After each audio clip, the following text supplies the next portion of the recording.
What's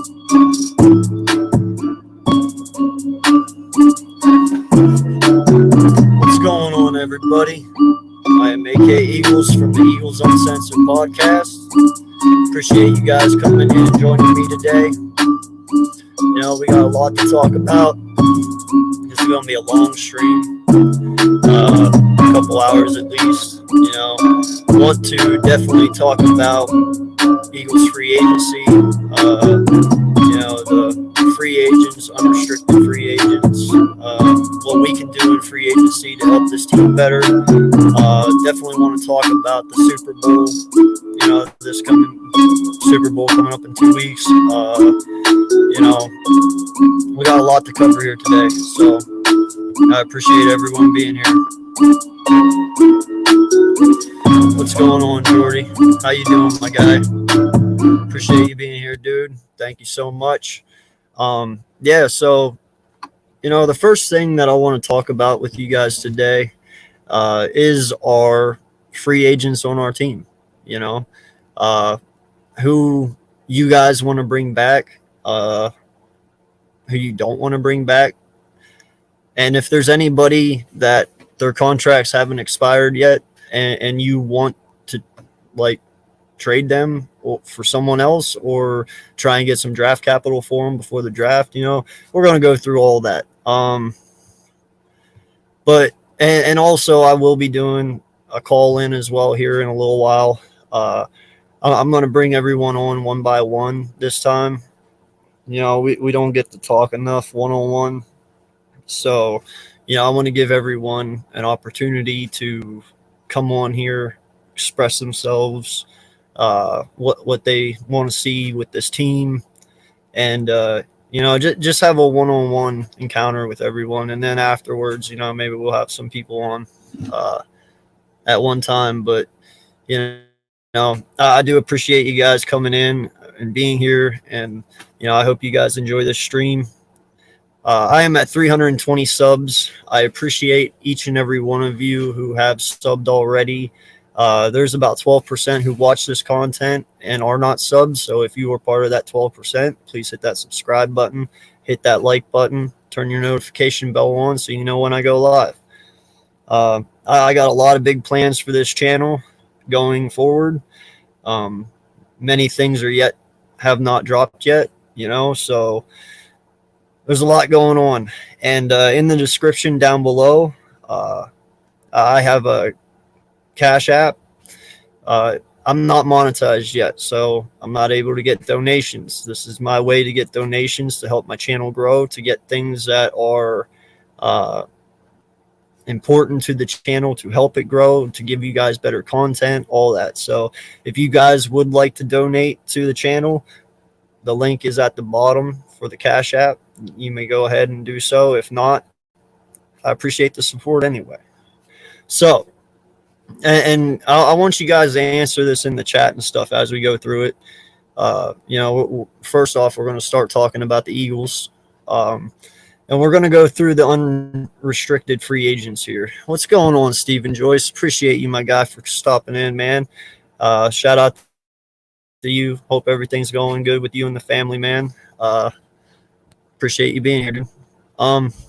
So my first person that I'm going to bring up, and you know, no lie, he means a lot to a lot of us. You know, he's been here since 2016, and you know, he helped us win the Super Bowl. He's a major contributor, and you know, what's going on, Gio? How you doing, my guy? Appreciate you, man. You know, he's definitely a good safety and kind of a legend, I'd say. But yeah, the first one we're going to talk about here for the unrestricted free agents is Rodney Macleod. You know, he is 31 years old. He had that injury, and he came back towards the end of the season. Yeah, he had that pick, you know, against the Redskins to seal the win. But, you know, in all honesty, Rodney Macleod is not getting any younger. You know, he is definitely one of my favorites, along Malcolm Jenkins, over the last 6 years, you know, 5, 6 years, whatever it is now.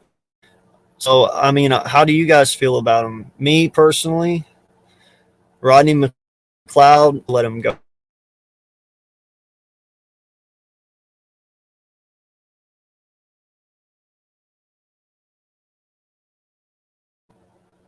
Of course. Of course. I apologize about that, guys. But yeah, that just threw me all off. Sorry. But yeah, no, Rodney Macleod, if you let him walk, yes, granted, that is another free safety we have to fill, but in all honesty, man, we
Yo, I apologize to each and every one of you, man. That my laptop just literally shut off on me for no freaking reason, no warning, nothing. It just went black. I had to restart.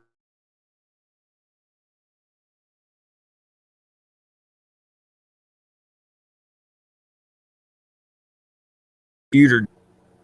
What the frick is going on? It's pissing me off. Apologize, guys. Uh, don't really have this problem very much, so I apologize. Um, but yeah, where was I? Yeah, Rodney Macleod. You know, I want to know how you guys feel about Rodney Macleod. Do you want to bring him back on a 1 year? Do you want to let him walk? Because, like I said, if you let Rodney Macleod walk, that is going to be one more safety we got to fill. Um, but yeah, I definitely want to hear your thoughts on Rodney Macleod. He is an unrestricted free agent, so he becomes one on March 16th.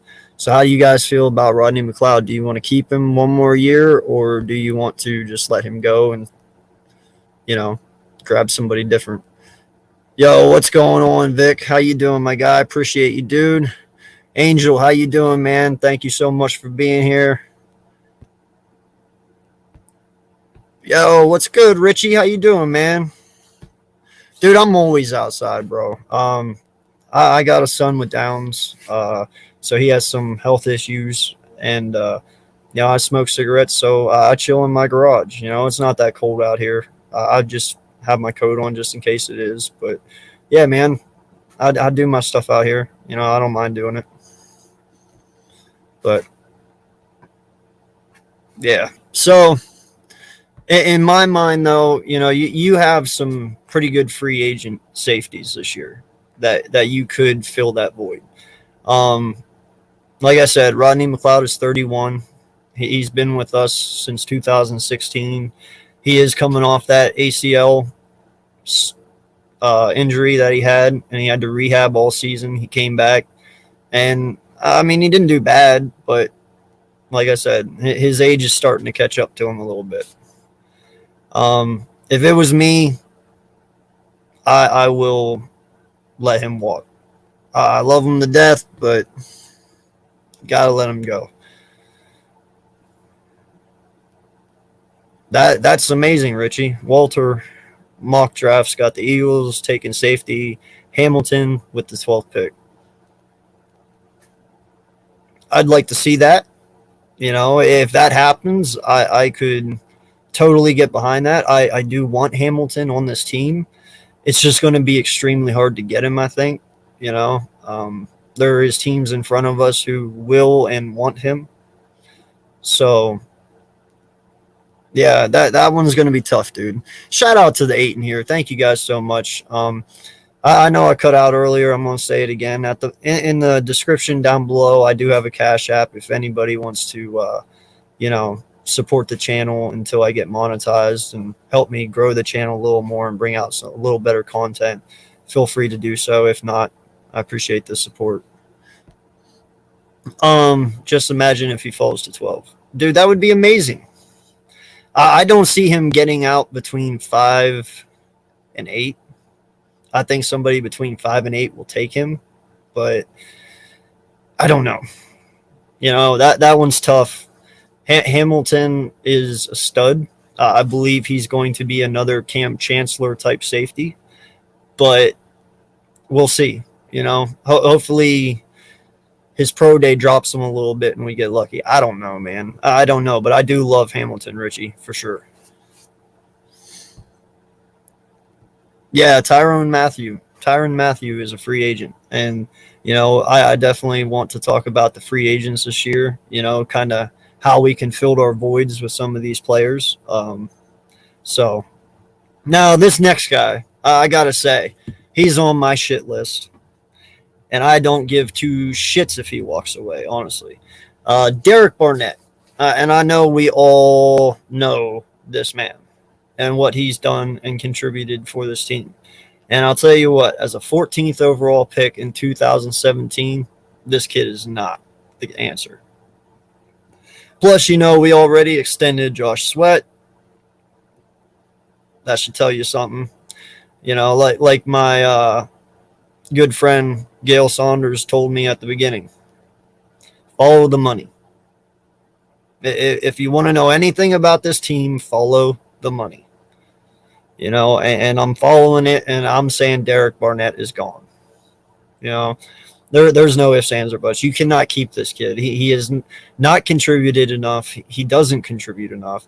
He makes stupid mistakes, stupid penalties when we don't need them.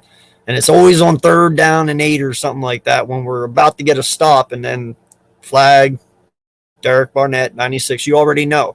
You don't even have to ask. You're just like, oh, it's Derek. You know, tired of that. We don't need that. We need to play smart football, you know. So in my mind, Derek Barnett's gone. Like, no lie. Marcus Williams is another option. Yeah. No, we got some pretty good safeties and some are a little older, but some are right in the middle. So, you know, we can do something with these guys, you know, that are in free agency that we could pick up this year, whether it's for a year or two until we can get some young guys, whatever, you know. But, yeah. How did Matthew do in his last game versus the Rams? Matthew seems like best is behind him. Yeah,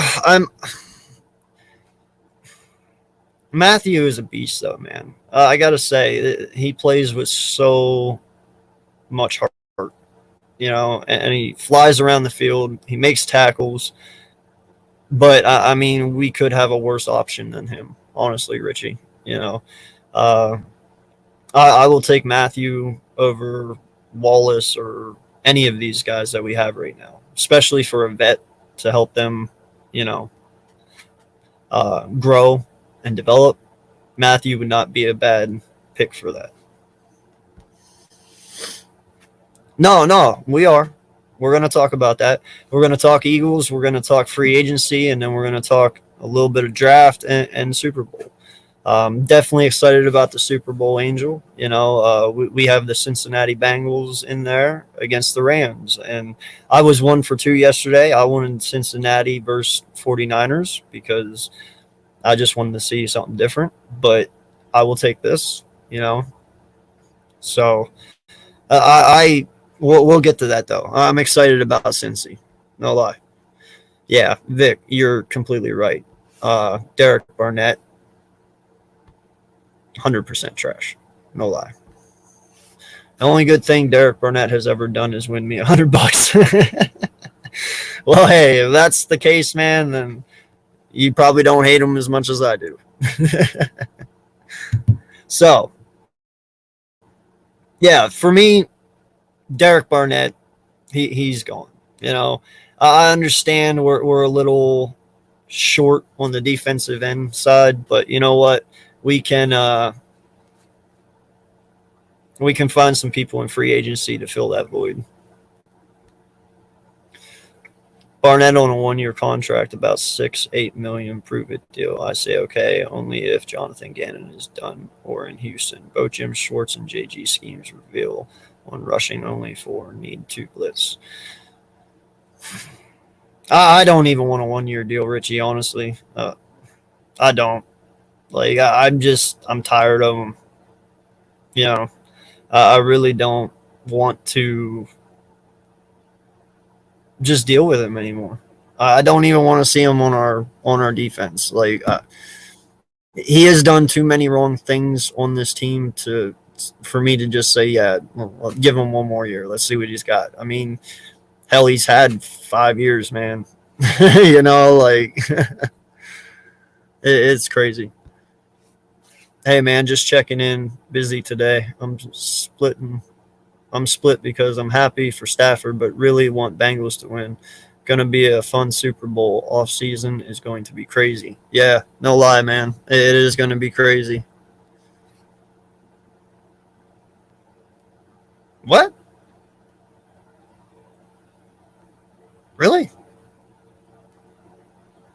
Okay. Didn't expect that one, but okay. Shout out to Joey Shakes then, I guess. I don't know. Sorry, man. It's just weird. If it is you, that's a way different name I don't know you by. Sorry. Yeah, Milton Williams, Richie. Oh, okay, man. Appreciate that, dude. I didn't know you had a second one. I knew your gaming one, but I didn't know this one. What's up, man? Appreciate you being here. Yeah, and you're right, Joey. It's going to be a crazy offseason. We got a lot of cap space. We got a lot of people that might leave. So we got some holes to fill here.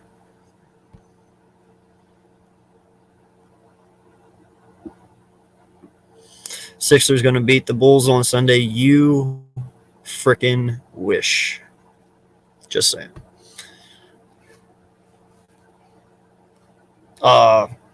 Yeah, no, I know he does, man. Him and my stepson, Henry, would get along so great, dude.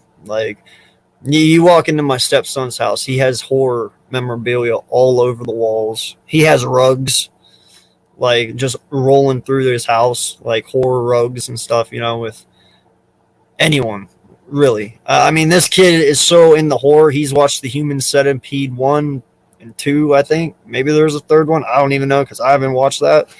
But yeah, dude, he goes as far as The Human Centipede and shit. So he's a huge horror buff. I like horror movies, but I stick to the main ones. I don't go off to the, So yeah, no, Milton is a beast, man. I do want to definitely see a lot more of Milton Williams. I think we actually stole a good guy right there. Hopefully we can develop him and make him into a monster, honestly. But that remains to be seen because lately we've been very shaky of developing people. And that's something I want the Eagles to get back into is start developing our own in-house players. Stop going out, getting players from other teams, bringing them in who are already developed. We need to start developing in-house. and that's something we need to really work on. Where are we at with the fundraiser? The fundraiser's ended, man. We raised $3,500 from Foothills. He needed the money, so I gave him the login. He cashed it out. He got it. I appreciate each and every one for the help and getting the word out there. And, like I said, man, I was not expecting to have $3,500 for Foothills. I was maybe expecting to have $500-800. You guys blew that fundraiser away. It's no longer going on because of that. But much appreciate everyone for all you've done and all you did. And I know he does as well. So shout out to you guys, man. You guys murdered that fundraiser. You really did. And I can't ask for a better following, a better group of people, that I work with. And, I'm just happy that I had this platform, because a year ago I didn't have it. I didn't have a following. No one even knew who I was. And to be able to use this platform for something good, man, it made me feel better, and it made him feel better. So I just appreciate each and every one of you for everything. I think we should use all 3 first-round picks this year. Let's stockpile talent. Yeah, no, we will get to that, Vic, but I agree with you. I know there's a lot of people out there who want to trade the third pick away for a first next year. I'm not really big into that. Like I said, if you got Linderbaum at 15, you kind of have to take him at that point. I do want Jordan Davis if we can grab him at 16, and I want Booth or Sauce at 19 if we can. I've even seen a wide receiver or two being chosen at 19. I don't know how it's going to go, but if you have a guy like Booth, Sauce, or anyone of top tier talent, and you know that you can get it out of them, you don't trade that first. I know people are like, yeah, but what about 2023? I don't give a shit about 2023. I care about 2022. That's what I want. 2023 is next year, the year after this one coming up. I don't care about that. I want to see my team this year. I want to rebuild my team this year. And granted, we're not going to get it all the way done. I understand that. We're not going to get it all the way rebuilt in 1 year. But you can get it damn near close. And trading away a first for a first next year, that just doesn't make any sense to me. I understand you're like, well, what if Hurts doesn't work out? Then we'll deal with that then. But right now it's about building this team. And if you got a top tier talent there, you got to take him. Now, granted, if no one's there at 19, okay, I understand. Trade it away. But if you trade 19 away with Sauce or Booth there or any of these top tier talents, I'm going to be fucking pissed. I won't lie. Because that's just one more talent you gave away to another team that we could have on this team. You know what I'm saying? Like, that's something that I don't agree with. Like, you have 3 first-round picks for a reason. You wanted them, so use them. Like I said, I don't give a shit about 2023 right now. I'm focused on 22. So that's where I stand with that one, man. Yes, let's fucking go. It's crazy how much a community makes a difference. Yes, you're right, Joey. It is. People donated to Foothills who don't even know them. There's nothing more I can say. There's no more thank yous I can give, honestly, man. Like, I was completely mind blown when I woke up day 2 and I was sitting at $3,000. Hell, when I hit 1,200, I was like, what? The community of Eagles that we have built on YouTube, like, it is just truly amazing. No one can match us. Like, we take care of one another. We make sure one another's okay. It's kind of like a brotherhood, and I can't ask for anything better. And I am honored to be a part of it. It's just truly amazing what we got going on here, man. YouTube should not be red. It should be green, because we make YouTube green. No lie, man. Like, Eagles all day, every day, man. Like we are the best, and we're the best for that reason, because we're not afraid to help others out in time of need when they need it, especially when they're Eagle fans or not. So I can't ask for a better community than this. Like, it truly is something amazing. 3 picks in the heart of the draft. Let's get it. Yeah, man. I mean, if you want to use like 2 to move up, like, all right, let's use Richie's example here for a minute.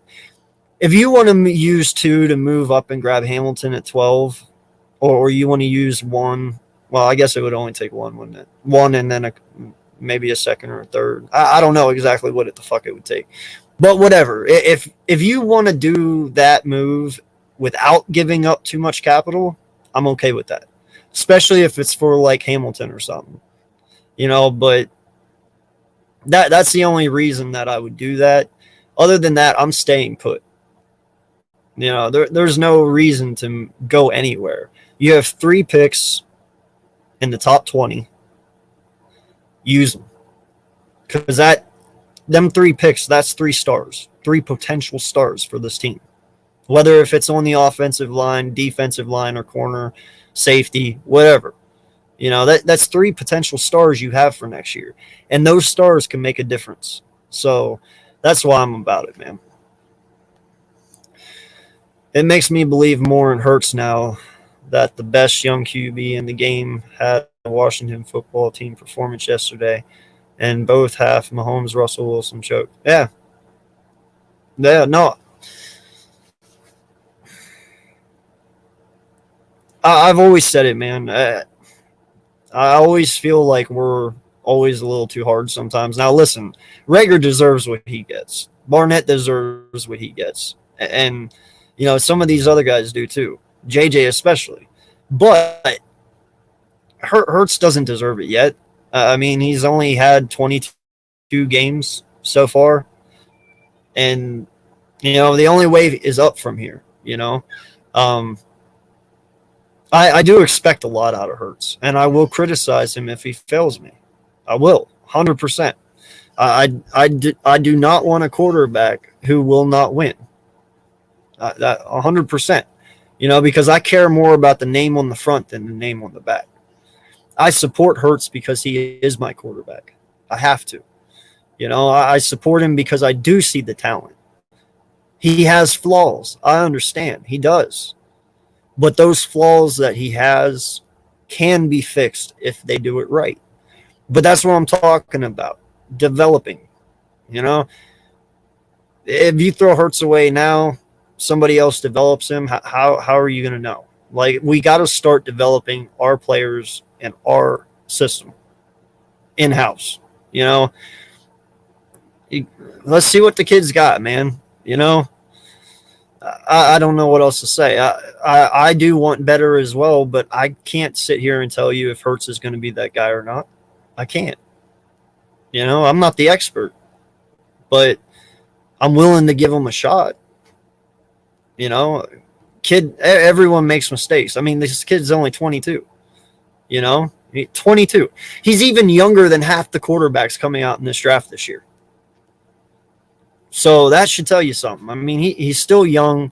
He's still not molded yet, and he's not polished. Well, let's see what we got. Let's knock the dust off, and let's see what he's got.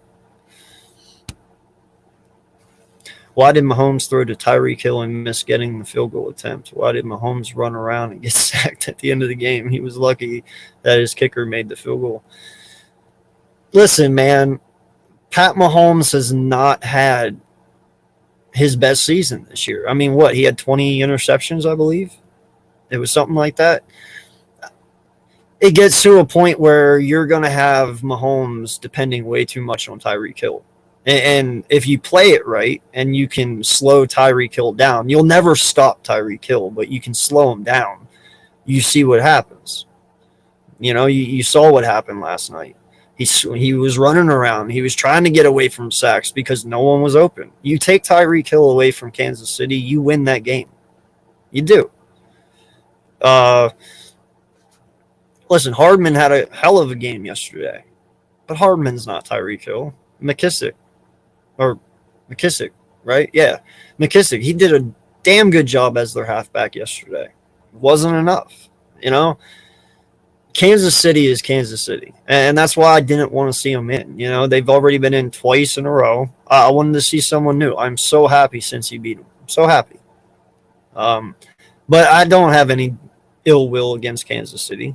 You know, I don't. I love that they're succeeding because they've been shit for so long.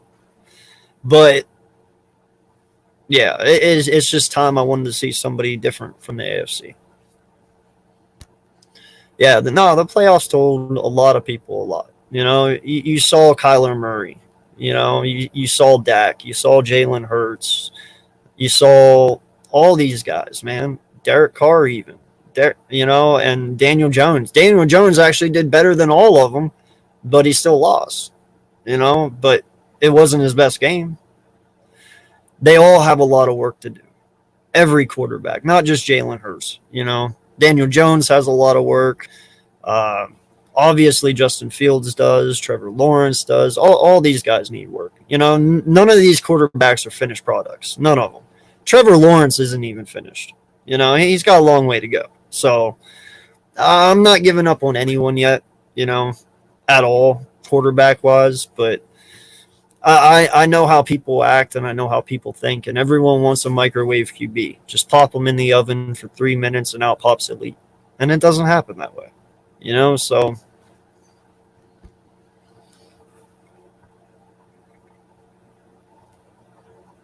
Oh, I got you. No problem, man. I understand. You're good.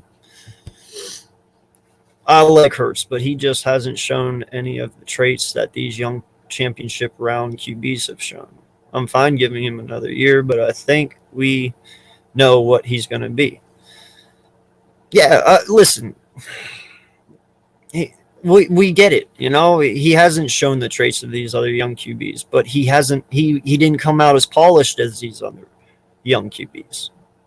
You know, Justin Herbert is leaps and bounds beyond Jalen Hurts coming out of college.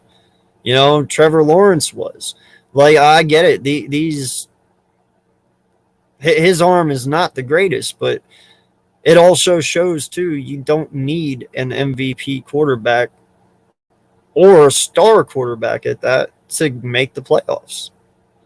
You know, I mean, listen, I saw so much in Joe Burrow yesterday. So much. When he got away from Jones there at the end, when he almost sacked him, and then he almost tripped him up, and he got around. Dude, Joe Burrow is a dog. All right? Jalen Hurts is not on Joe Burrow's level. Not even close. Okay? I'm not afraid to admit that. He's not. But Joe Burrow was well leaps and bounds ahead of Jalen Hurts coming out of college. You know, there's things that this kid has got to work on. But the one thing I always say, man, is why I like him is his mindset and his dedication. You know, if Hurts wants to get better as a quarterback, he will get better. You know, it's a want and a desire. Do you think that Pat Mahomes went out here and broke all these records and stuff that he has so far and has been the young dude coming up because it's just what happened? No. Pat Mahomes tells himself, I'm the best every fucking day. Like, no one can beat me. It's a mindset. It really, truly is, man. And you see Jalen Hurts has that mindset. The only difference is he's leaps and bounds behind these guys. If you let him develop, I don't know what could happen, man. You know?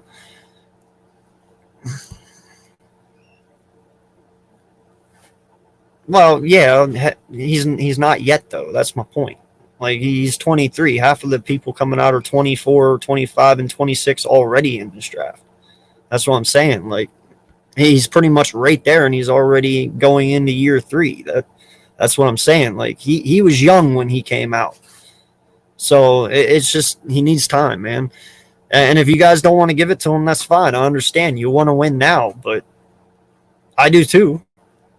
Just I'm not willing to throw in the towel on everyone just yet. That's all I'm saying. I think Mahomes' touchdown ratio was 37. I think he had more than 13 interceptions this year. Pretty sure he was like at 16 or 17, like week 14 or 15. I'll have to look that one up, but I'm pretty sure he had more than 13. Got to give credit to the Cincinnati defense. They did not go in to prevent, and they continued to attack the KC offense. Yeah, dude. Cincy, I'm calling it now. Cincy wins the Super Bowl. I'm just saying.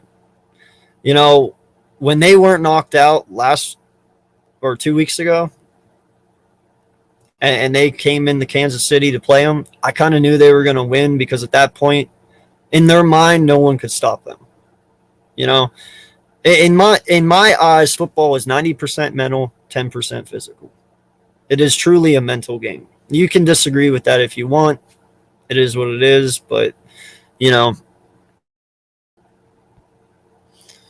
I can fully say Joe Burrow is a finished product. Yes, he is. Like, dude, this kid tore his ACL last year, comes back this year, and he's going to the Super Bowl. Like, that's freaking impressive, man. I can't say anything bad about Joe Burrow. Joe Burrow is a beast. He really is. Since he finally found their QB, now just build around him. That's all I got to say.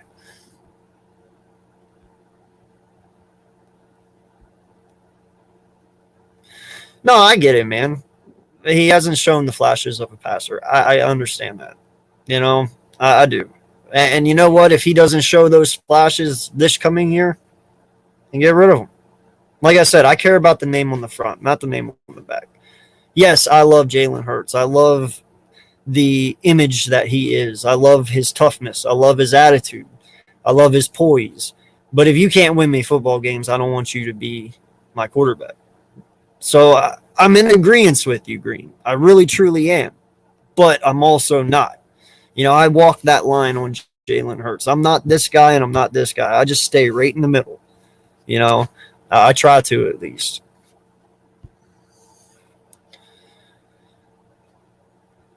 You should come out pretty polished playing at Bama and then playing under Lincoln Riley.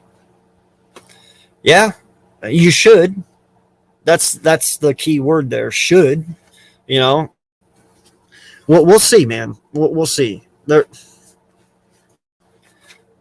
I'm still up in the air on Hurts as well, but I'm still willing to give him this year. See what he's got. If we go out there and we get a free agent wide receiver, and you know we build this defense back to the defense that we used to have way long ago, and you put the right pieces around this kid and he can't get it done, then yeah, get rid of him. I totally understand, man. Totally. You know, but we'll see. Allen, Mahomes, Burrow, even Jimmy G had a lot of flashes as a young guy. Murray, Herbert showed the flashes too. I like Hurts the person, just not sure I like the player. Yeah, no, and that's fine to say, dude. That is fine to say.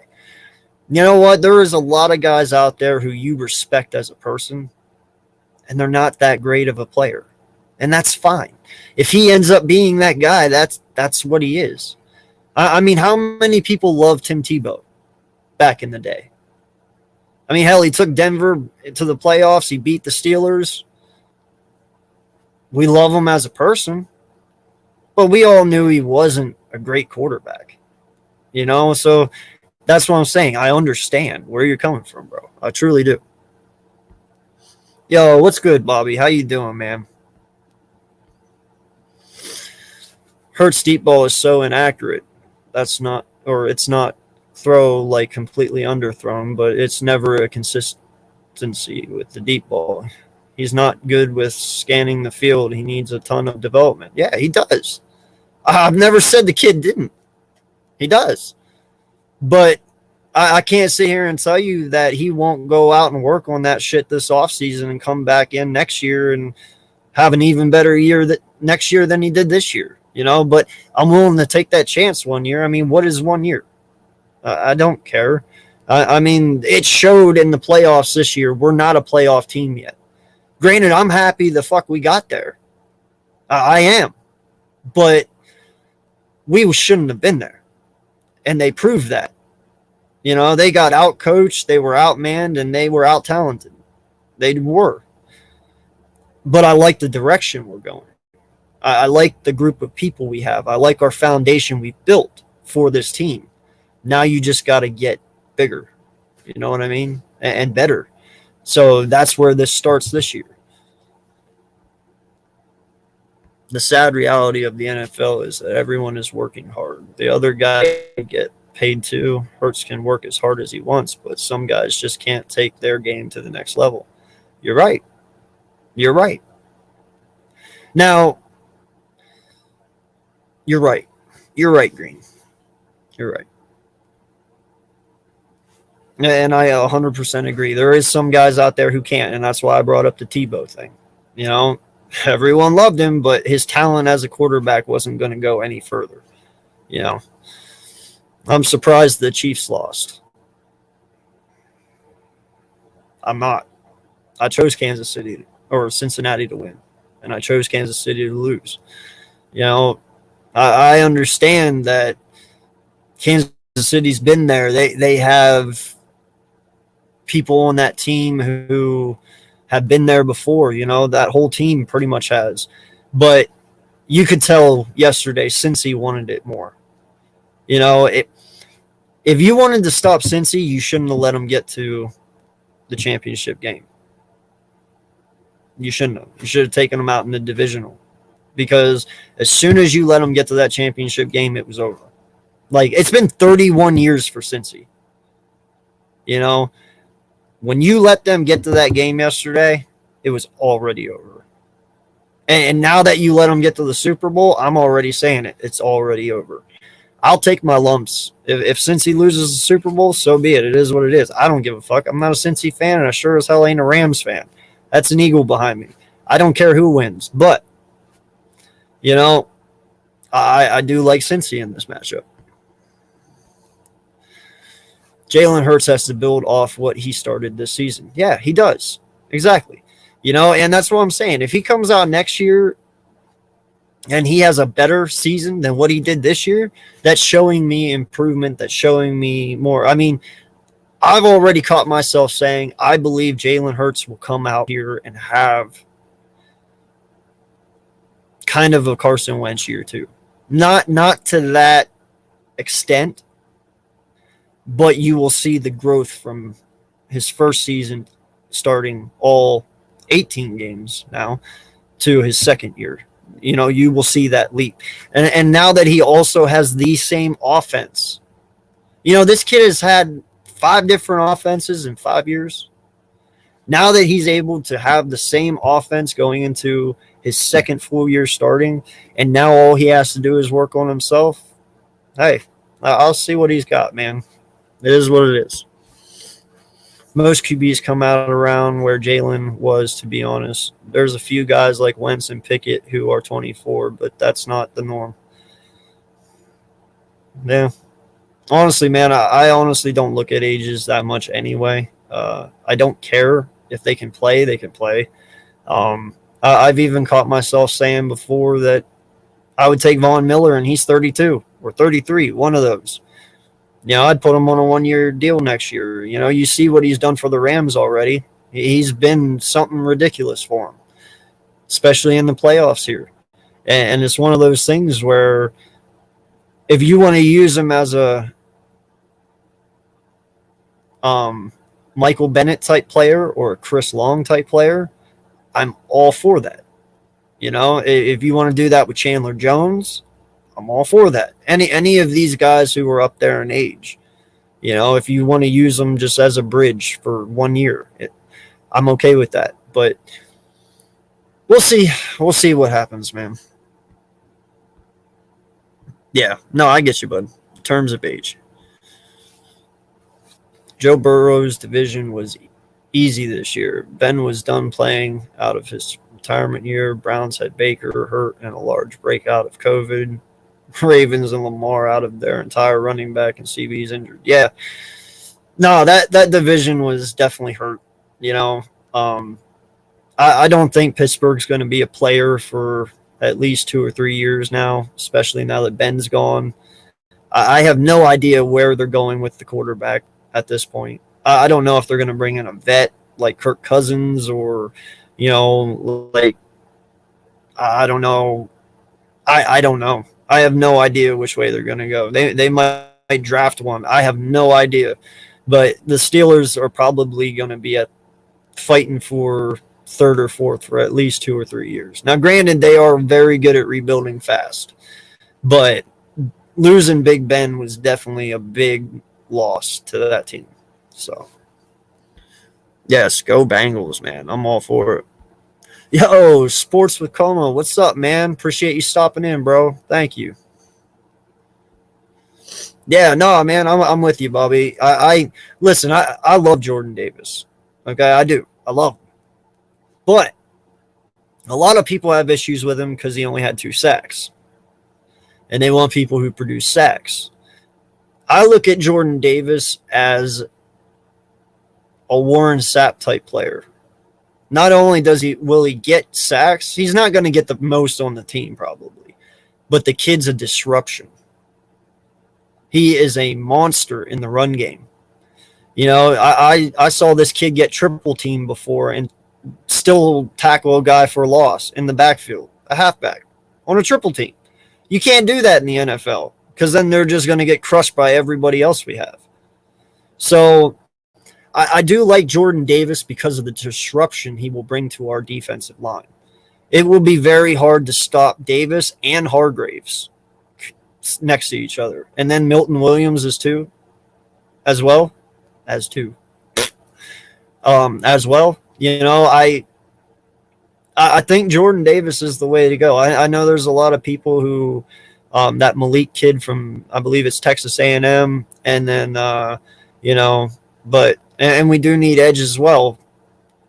It's really hard, man, because I do want a Jobu, but I don't know if he's even going to be there at 15. And if he's there at 15 and Linderbaum's there and Jordan Davis is there, I'm going to be stuck between a rock and a hard place because I want all 3 of them. And I know that probably won't happen. So I don't think NFL fans understand you can literally always win every season. There's times where you'll have to go in a rebuild. Everyone wants to win, including myself, of course, but it's a rebuild too. Yeah, no, I do. I feel you, Slay. I want to win every single solitary year. I do. But I know realistically you can't do that. You can't. But you can stay competitive. And I want to be competitive. And I think we will be. So. Joe Iceberg, Slim Burrow. That's awesome. I didn't know that. I don't pay much attention to Kyler Murray. I know he's good, but I don't pay attention to him. Age is honestly, man, I don't really pay attention to. If you can probably sit here and ask me half of the age of the people on our team, and I won't even know. I won't. I'll know who they are, but I won't know their age.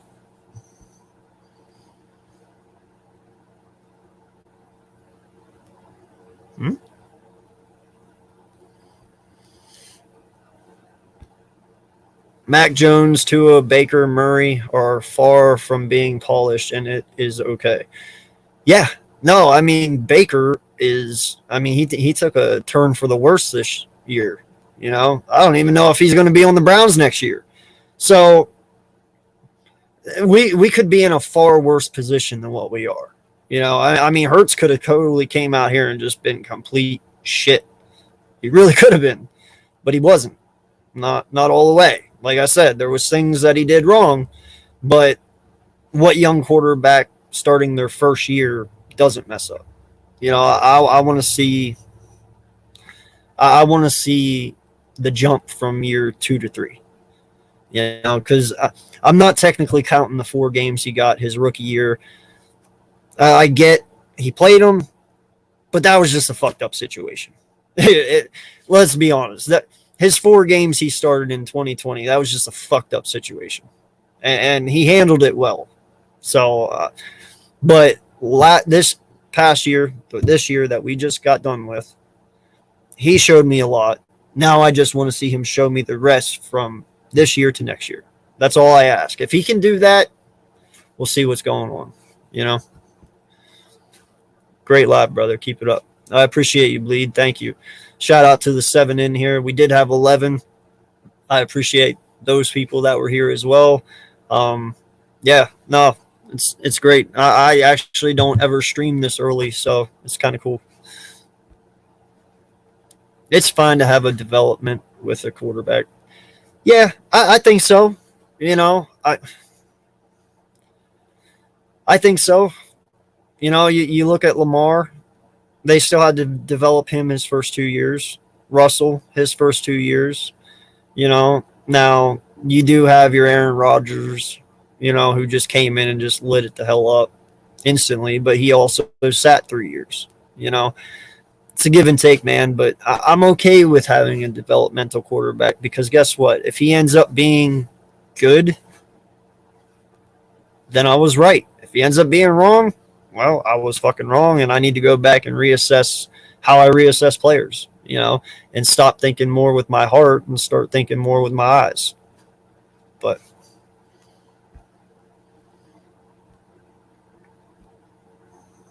with Hurts' deep ball, Quez also needs to finish his route. Has Quez ever attempted to dive for a ball? Listen, man. For our wide receivers, now, I get it. There's a lot of people out there who, well, not a lot of people, but there's some out there who still want to give Jalen Reagor one more year. I am not one of those guys. I will tell you that. But could Moorhead be our issue for these wide receivers? I've already asked that question. I've thought about it. You know, I have not seen the development part from year 1 to 2 for Reagor. Quez did, but Quez did that on his own. You know, he went down with Calvin Ridley in the offseason and worked his ass off to get where he is. You know?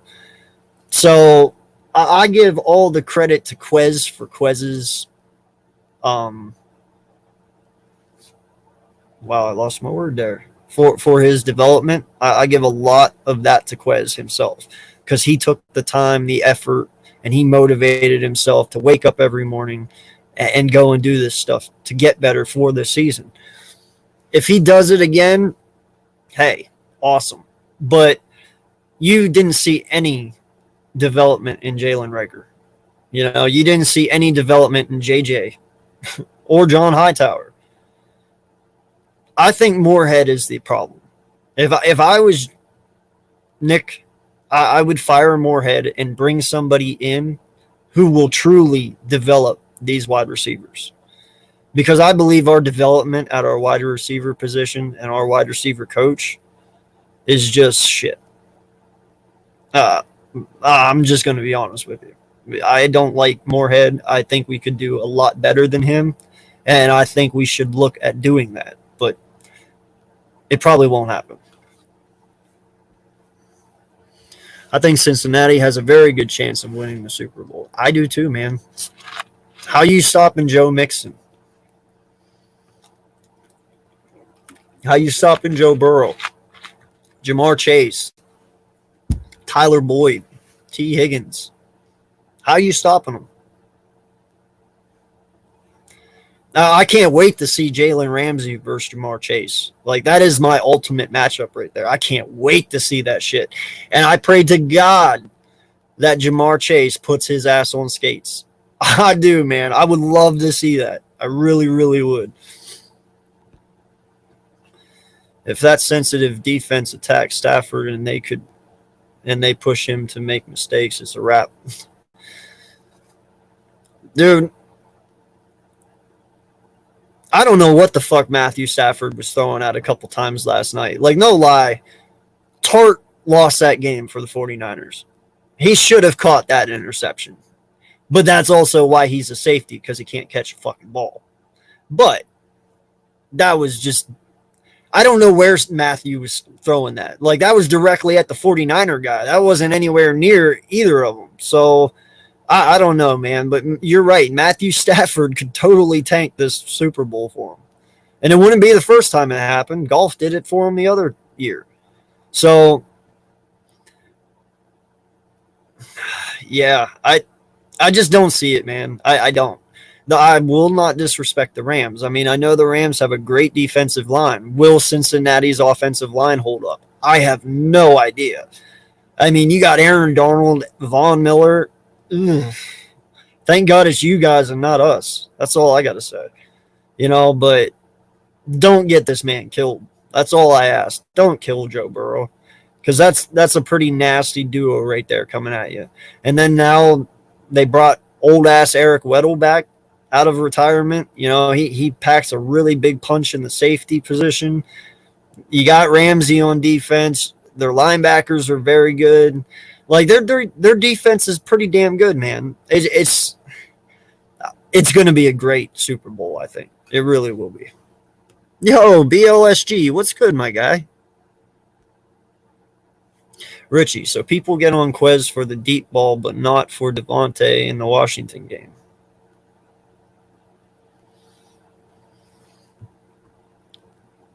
Just got done with bowling practice, and now I'm here chopping it up with you. Appreciate that, man. Seriously, I do.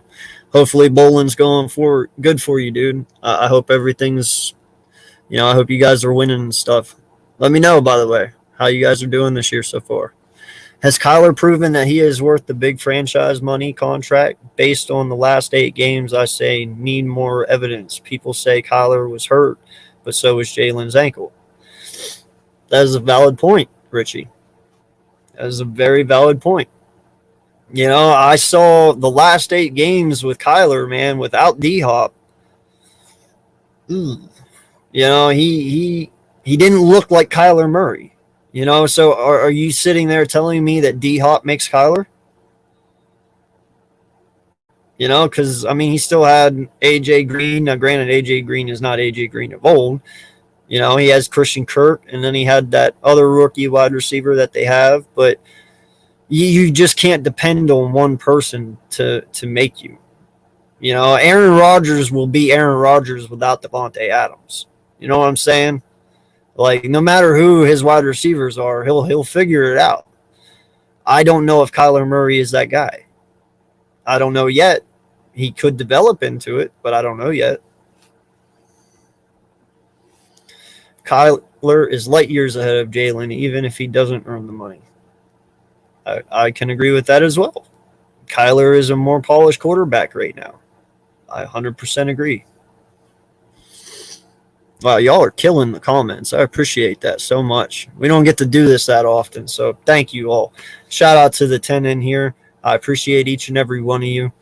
And I'll say it again down in the description. I do have the Cash App for donations to the channel to try and make the experience better here for each and every one of you, to give you better content, to do things a little visually better and sound for you guys to enjoy. So if anybody would like to donate to the channel, just go ahead and go down there and do so. If not, I understand, and I appreciate the support anyway, but thank you so much for being here. Derek Barnett had a sack in college, and how did that turn out? Like Jordan Davis. I'm not comparing Derek Barnett to Jordan Davis, man. I understand he has not hit the football field yet, but their measurements don't fucking add up at all, man. I understand that, but Jordan Davis is far, far more a physical specimen than what Derek Barnett ever will be. But that's just me, man. But I get your point, Vic. I do. Bleed green, not to mention the 49ers game when he allowed the defender to use the sideline and forced Devontae out. Oh, you guys are having a conversation. I like it. Richie, fair, but I meant more in the terms of effort. In the Washington game, Smitty had a deep ball right in front of him and just didn't make an effort for it. Yo, Taj, what's good, my guy? Appreciate you stopping in. Thank you so much for the support, brother. Yes, definitely. If you listen, I looked on my tube, buddy, this morning, and I have 12% of the people who watch me are not subscribed. If you are one of those 12, please hit that like button. Please hit that subscribe and turn your notification bell on so you know when I go live and when I drop my content. You know, we like to have fun here.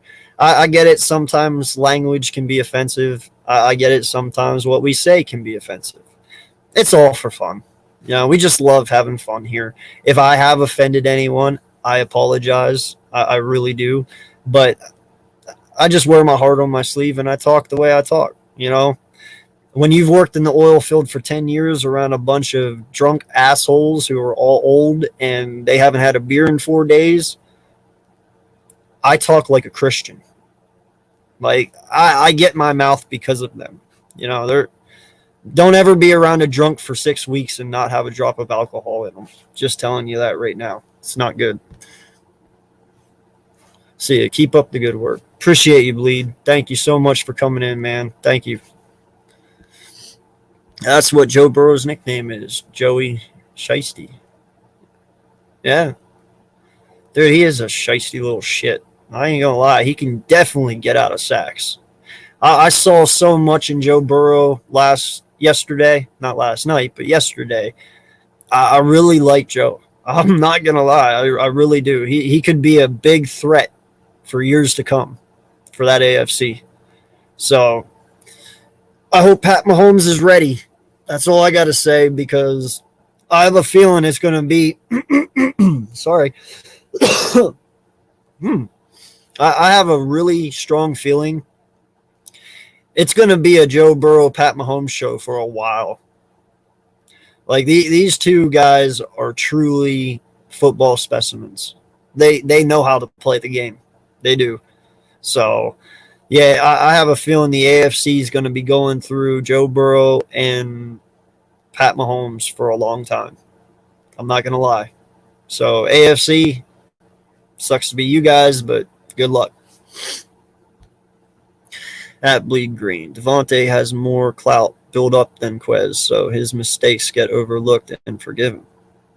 I like that, Richie. I ain't going to lie. 15 likes, had more than 11 people here. Do you sell yourself short, AK? I must, man. I must. I listen, man. I want to be monetized this year. Okay, I already have my watch hours. In all honesty, I already reached my watch hours. Now I need the 1,000 subs. As soon as I get the 1,000 subs, I can be monetized. So that is my goal this year, to get monetized, to bring you guys great content, and to do things the right way. Listen, I won't lie.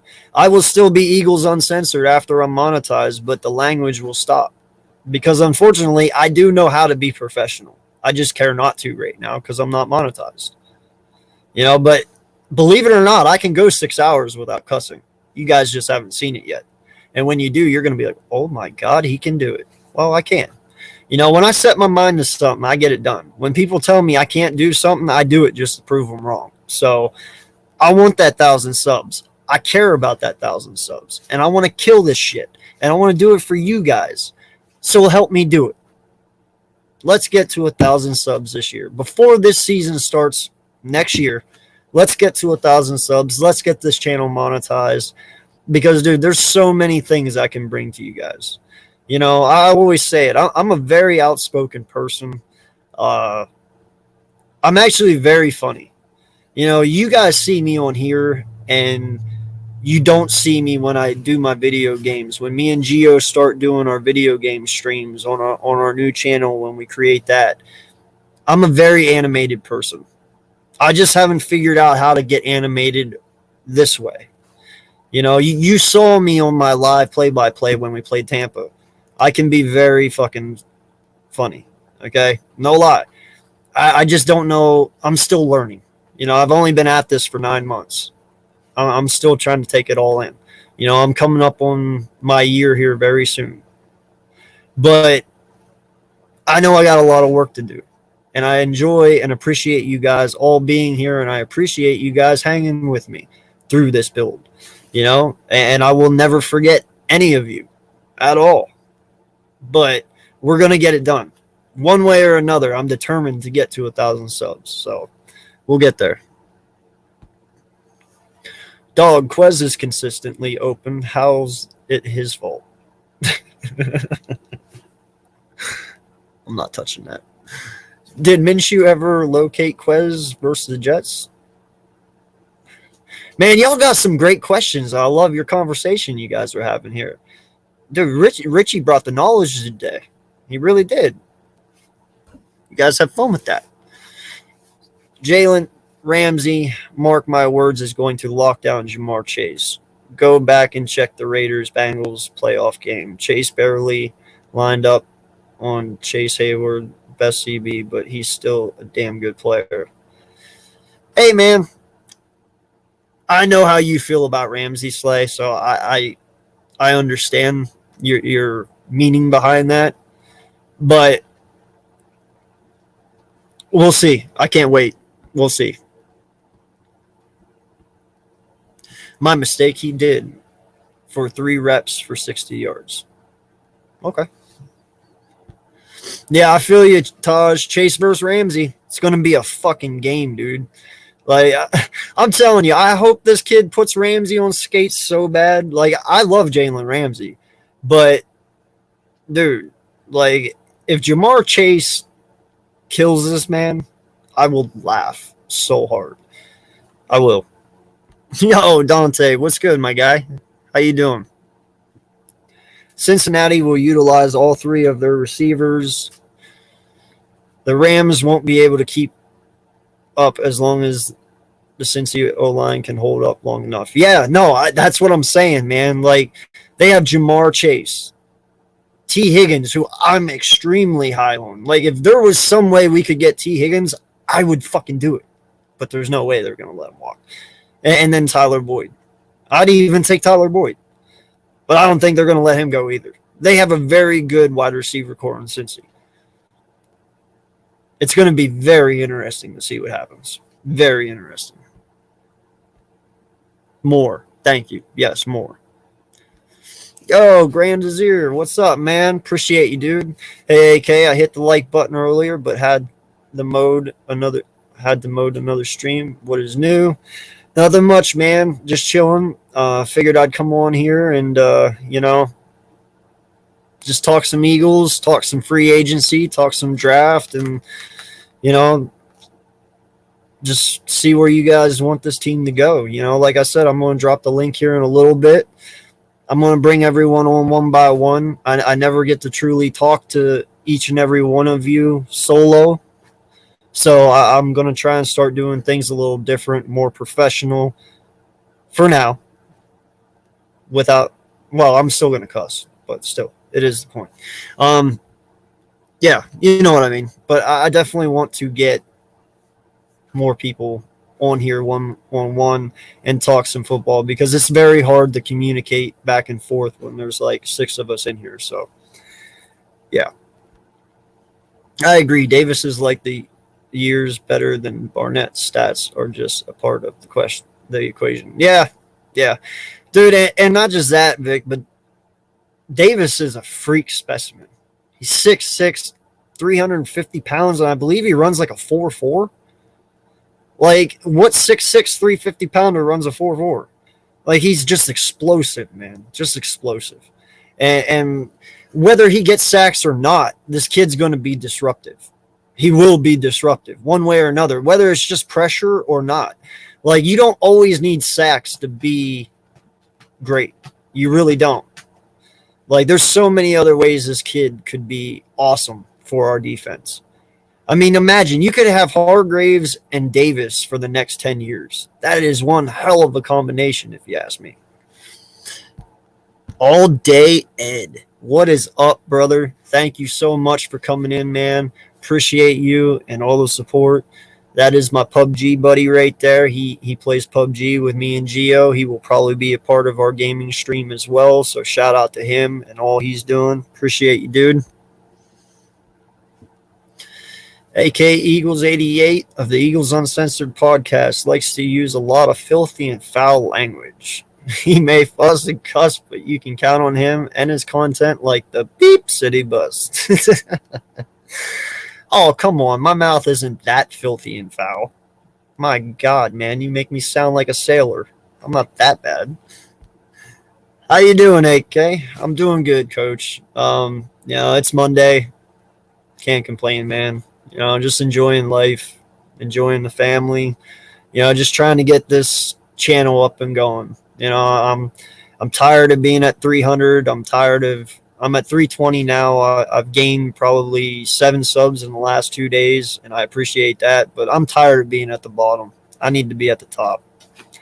So, yeah, just chilling, man, having a blast, and want to just get everyone's take on our team and what we should do, where we should go, stuff like that. So, the AFC is stacked with young QB talent. They really are, man. But unfortunately, I got to say, I think it's going to be Joe Burrow and Pat Mahomes that hold that whole division down over there. Like, you're going to have to go through Cincy and Kansas City for a while, especially if they keep going the way they're going. Yes, it kicks off March 16th, 2 days after my daughter's birthday. That's how I remember it. But, yeah, and 4 days before my birthday. So, yep. Yeah, man, I'm going to come on here with a suit and tie, have my hair all done right, clean shaved. We're going to talk some fucking sports. You get it. Ramsey's biggest issue is going up against bigger wide receivers like DK and Mike Evans. Casper's back here. Listen, I don't care, man, honestly. Listen, Jamar Chase is going to get him. One way or another, he's going to get him. He might not get him every single play, but he's going to get him. That's what I'm saying. Like, there's going to be times that Ramsey bests him, and there's going to be times that he bests Ramsey. But who's going to win the ultimate match, I have no idea, but it's something I want to see. That's all I'm saying. I'm excited to see it. I don't care who wins it. I just want to see it. And AK, to answer your question, what you should said about the bowling part. We're winning some of these games, but obviously we're losing some of them too. We have a practice tomorrow and then matches on Thursday and Friday. Hey, man, you can only do what you can do. Just be happy. And, if you guys win, awesome, man. What's your record right now, by the way? And what's your average in bowling, if I might ask? What's your average that you bowl on Thursday and Fridays? Back when I bowled, rocking, it was like the late night rocking bowl, where they play music and you pay like $10 and you can bowl as many games as you want till 2 a.m. Started at like 10 and it went till 2. My average was like 260, 280, but that's when I bowled every freaking week. I can't do that anymore. I went bowling like 2 years ago, right before the pandemic. Man, oh my God, I think I was at like 180. And I don't have my bowling ball anymore because this dipshit right here, and yes, I'm pointing at myself, left the bowling ball in the trunk of my car, and it got too cold, and I forgot it was back there, and it fucking split my bowling ball in half. And I had a G3, man. It was blue and red, and I had it just right for me, and I'll tell you what, man, I love that bowling ball. That was such a nice ball.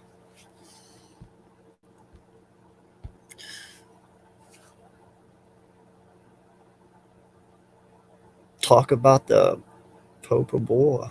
Your subs will go up like crazy.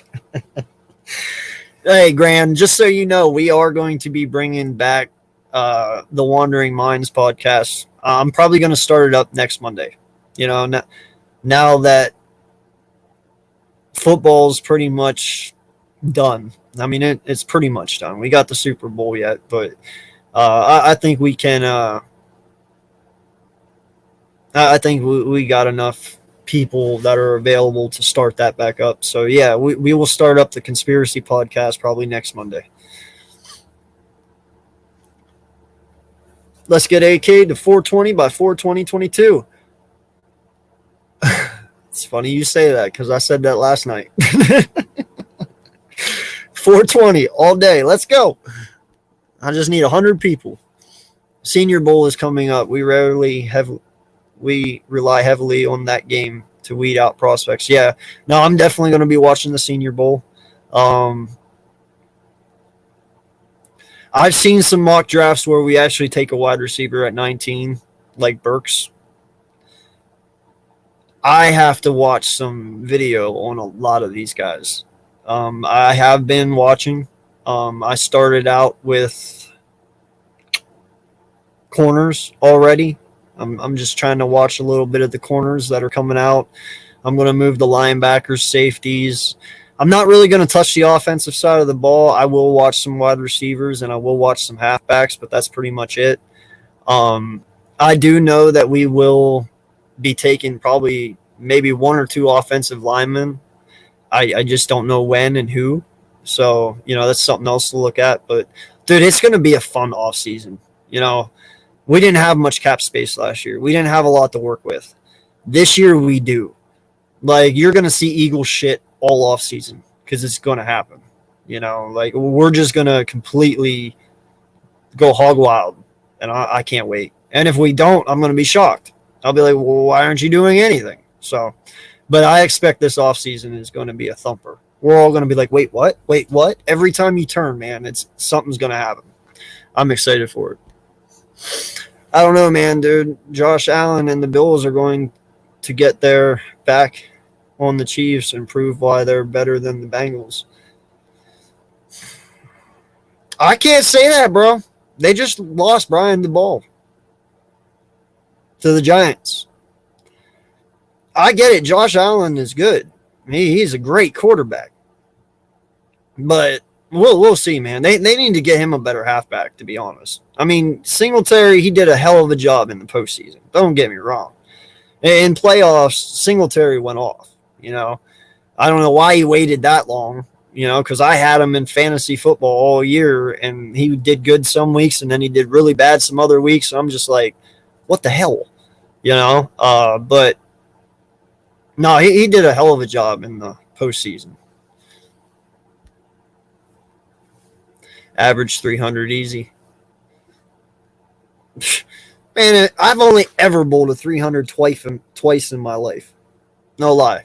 Like I said, my average was like 280. I never could get past 280. I bowled a 292. I bowled a 296, but I've only hit 300 twice. Now, my cousin JP, on the other hand, man, he has bowling trophies out the ass. Like, I'm not even kidding. He has them all over his room. He used to do bowling leagues in the weekends, and he started out at a very young age. I'd say like 8 or 9. And dude, he could bowl a 300 every game. Every game. I don't know how he did it. I don't know how he does it. I wish I knew, but I don't. And he was one of those people. He could start out on the left side of the lane, and he could take that ball all the way to the right and rip it all the way back to the left. I've never been that guy. I can't do it. For me to do that, I actually have to not use the finger holes. I have to palm it and just whip it like that to even get it to turn like that. I can get it to turn, but nothing like that. Like, some of the shit people can do in bowling is crazy. AK, about the William DeFalco, who is really good, won Monsters, USS, so won't talk about them. No, I don't. But you piqued my interest, and I will know by tonight. Thank you for telling me, man. In fact, I'm going to jot that name down right now because I want to know this man. By the way, Gran, I don't know if you're as fascinated by it as I am, but I think I might actually do next week the Bermuda Triangle.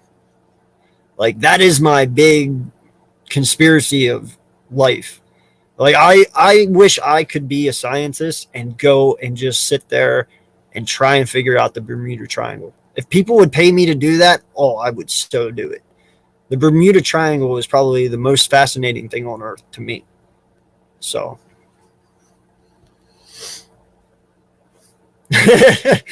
Yo, I heard about that, man. If that was true, that's fucking crazy. Like, I idoled Betty White, man. She was dope.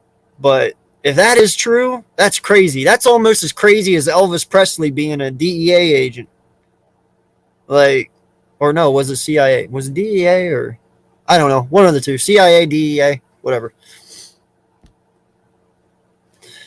Me and my guy Hunter are big film guys, so there'll be a lot of film to watch, and I've been already working really with scouting. That's cool, man. Yeah, I got a lot to catch up on. Me and Eric doing the Senior Bowl Saturday. Yeah, I will definitely be watching the Senior Bowl. I hope my guys that I want on this team stand out. If they don't, I'll have to rethink everything. Me and Eric were scouting and stuff throughout the whole draft. Yeah. No, I saw that, man. I was watching you guys today, Coach. I don't know if you guys saw me talking or not, but yeah, man. You guys do great things over there. I like listening to you because I learn a lot from you guys as well. So shout out to the 11 in here. I appreciate you guys so much. Please hit that like button on your way in or on your way out. You know, I appreciate it. And if you haven't subscribed already, please hit that subscribe button. Great point, AK. The ball was the offense. Yeah, he was. I mean, now I saw an article today where Diggs actually said something to try and warn the Giant fans about the ball. Like, I don't know. I didn't read the article yet, but supposedly he sent a warning to them, which I'm not sure what that's about, but. Well, AK, I'm going to be honest.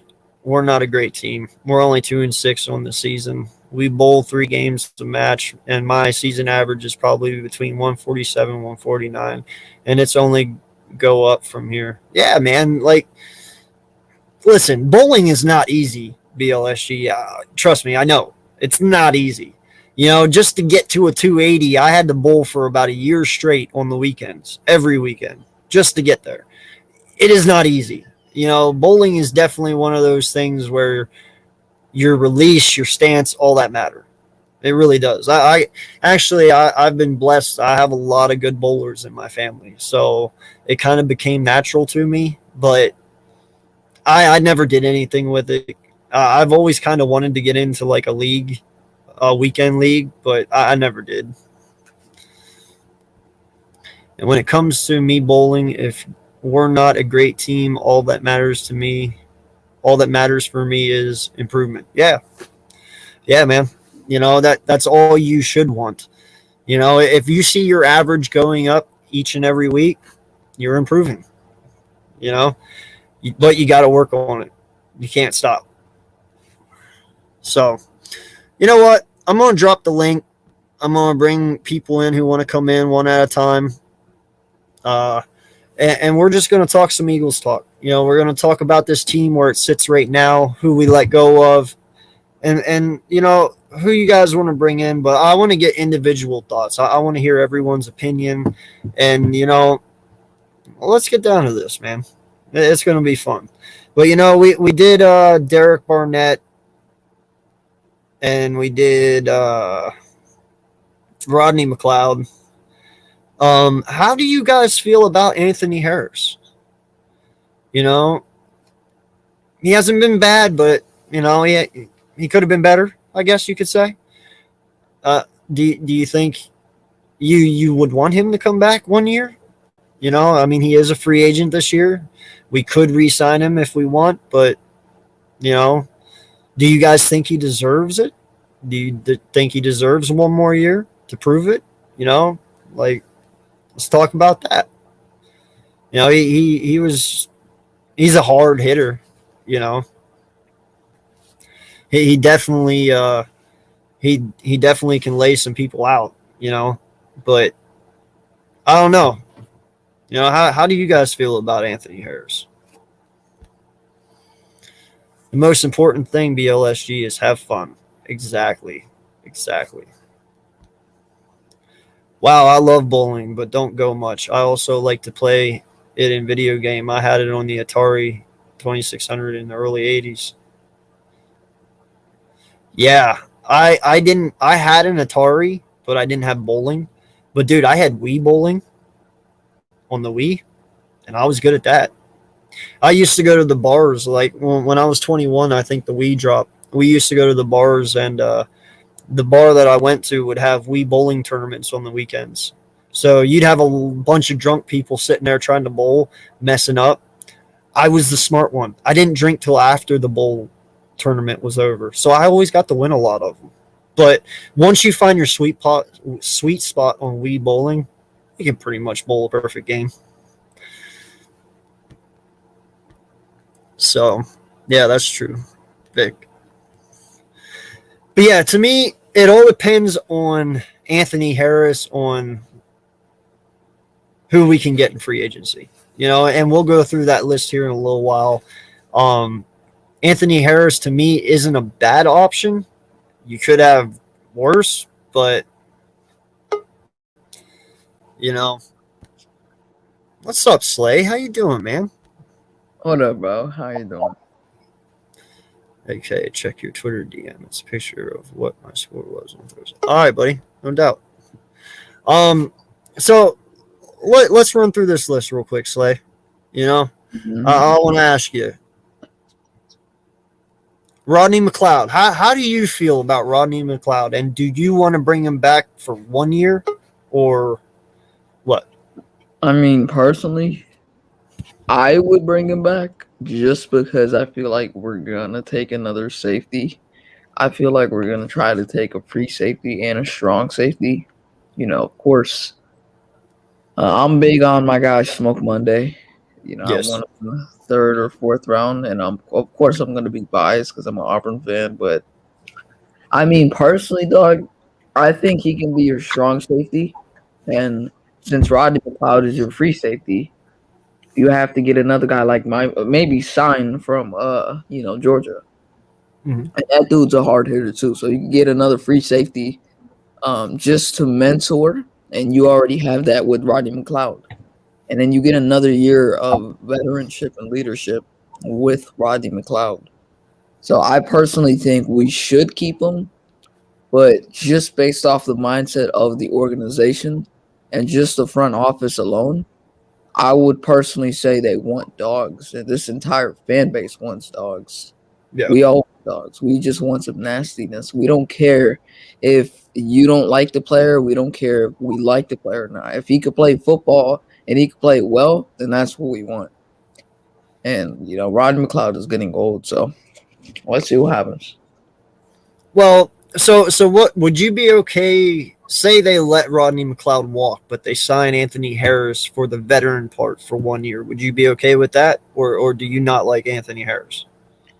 It's not that I don't like him.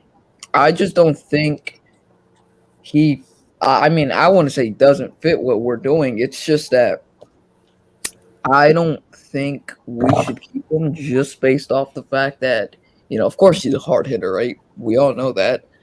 It's just based off the money that we would have to pay him. He's going to want some money there. And, of course we have a lot of money, but we're going to have to get younger at that position. And I think Mcleod's more of the leader in that, group of safeties. We need more dogs and nastiness, as I said. And yeah. Harris, of course he has that, hard-hittingness with him, but he's not a guy you want here just based off the fact that he's getting up there in age as well. And you would have to pay him some type of money. Yeah. Well, you have Macleod, who's 31. Harris is 30. And Harris's stats for this year, he played in 14 games. He had 72 tackles, 1 interception, and 3 pass breakups. That was his stats for this year. It's not bad, but yeah. I don't know how much at 30 you're going to be able to get. So if you can get him for like a hometown discount and a reasonable price for 1 year, I'm okay with that, but I'm not even bringing up Barnett because I'm pretty sure I know where you stand with him. I mean, you know where I stand with Barnett, but personally, man, and this is exactly how I've looked at Barnett, and I don't think I've ever expressed this on like YouTube, but I think Barnett, he's a little too aggressive, just getting off the line. He wants to get after the quarterback, right? That's every defensive end, but he just can't get there. He's too aggressive. Like, he's just too flag heavy. He knows he's going to get that flag. just a little too aggressive. That's I what we agree with you. want, but Yeah. he's just not there. I agree with you. You know what? He can get off the line. He can get to the quarterback. He just doesn't have a stop button. Exactly. That's Like he has no stop button. Like that hit he made on Tom Brady. You know, where was the stop button? Like that's the one you need to hit. Because you know it's Tom Brady. You're going to get called for that. You know what I mean? Like it don't matter who you are. You're getting called for that. He needs to develop a pause button, a stop button. That way when he gets there, he's like, oh, okay, never mind. But he doesn't do that. I like his aggressiveness, like you said, but there's many times he's way too aggressive. You know what I mean? Mm-hmm. I agree with you, man. I mean, personally, man, he's like I want to say he's a good player to watch. It's just that for Eagles fans, of course we don't like him.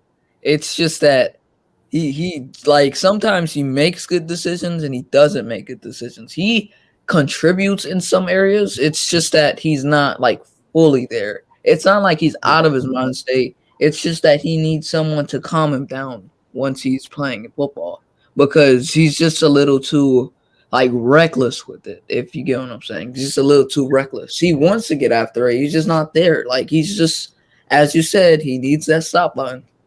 Yeah. And by the way, you guys in the back as well, I will get to you. You all will get the same amount of time. Like I said, this stream will probably be a little while, so don't worry. My next free agent for you, Steven Nelson. Do you bring him back or do you let him go? You know what? This is honestly interesting. And of course, he's not a good cornerback. We all know that and understand that.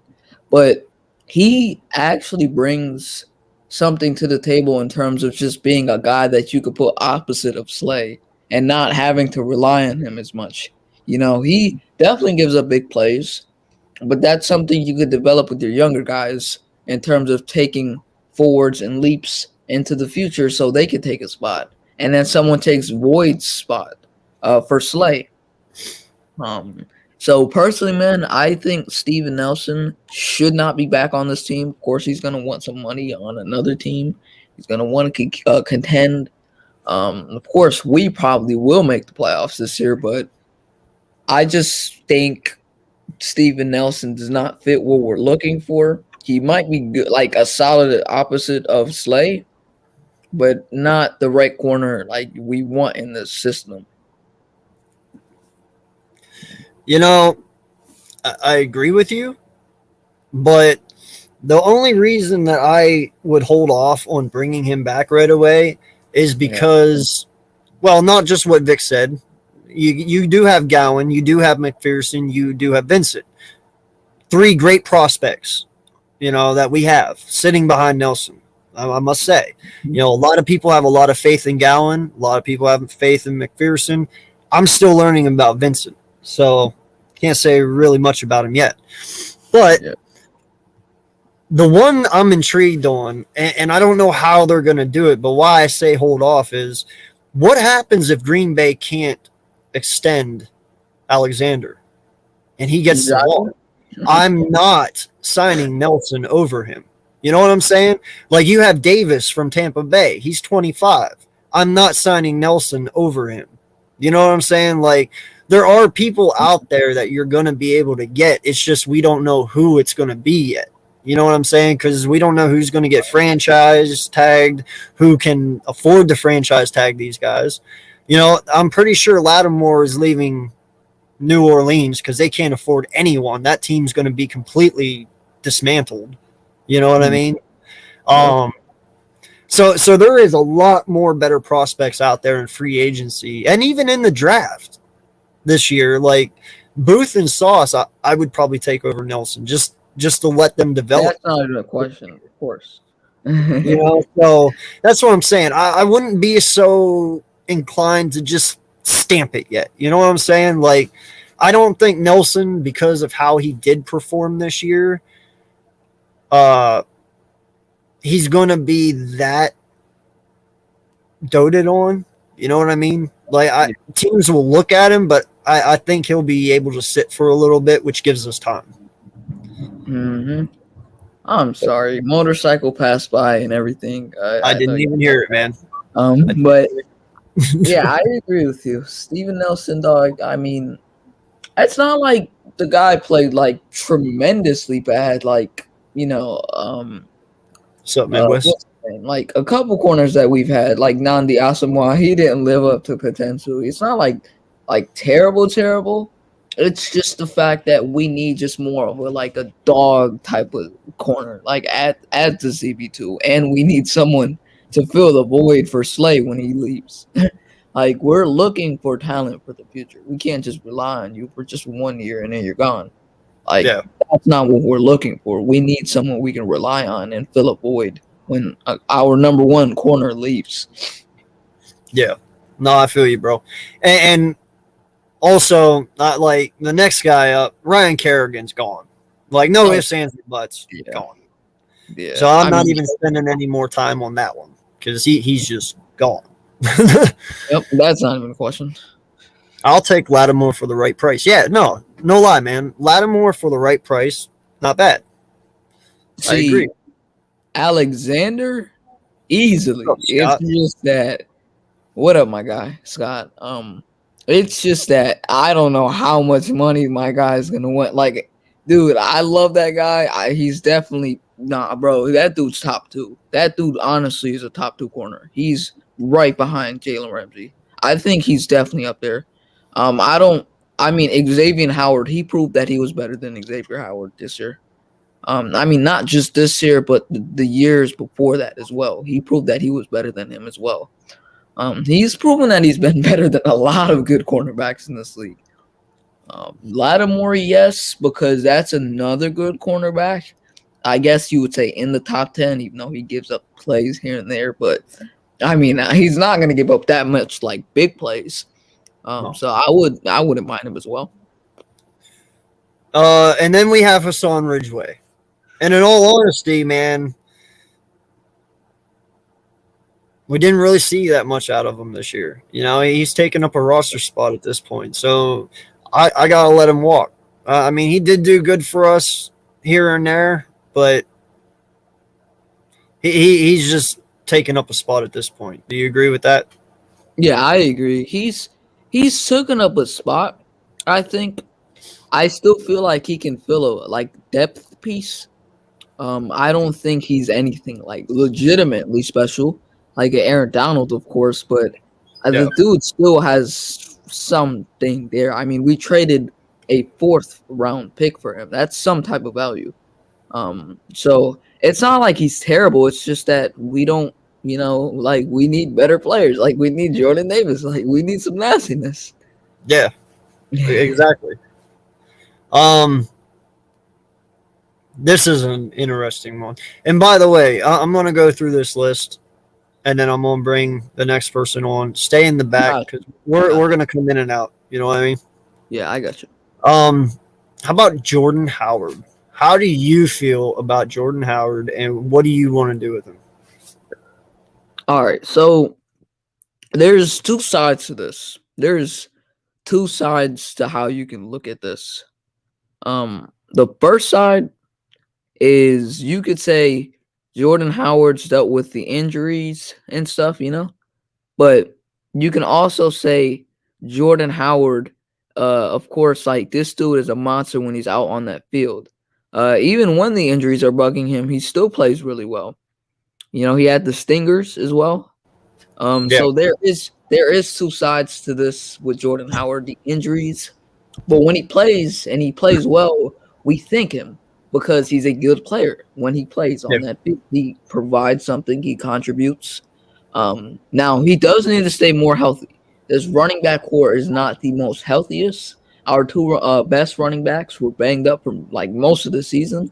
But Howard, it's like he gives you something there. It's not like he's bad or whatnot. He's honestly solid. Like he's a solid back. Like he has that hard hitting, ability to get in that middle and just disrupt your best linebacker, your best defensive tackle, whoever's on that 2nd level, 3rd level. He's beating that guy down.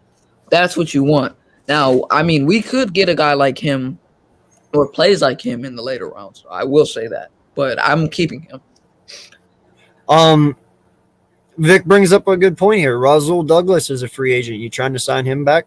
100%. I would love to get him. I just don't know if Howie will get him. Like, I mean, you see Nick here, but you want to come with Howie because he lets you go, meaning he didn't see something in you. He drafted you, but let you go. So he gave up the opportunity. So it's kind of why a guy like DK or Russell Douglas would probably not want to come here.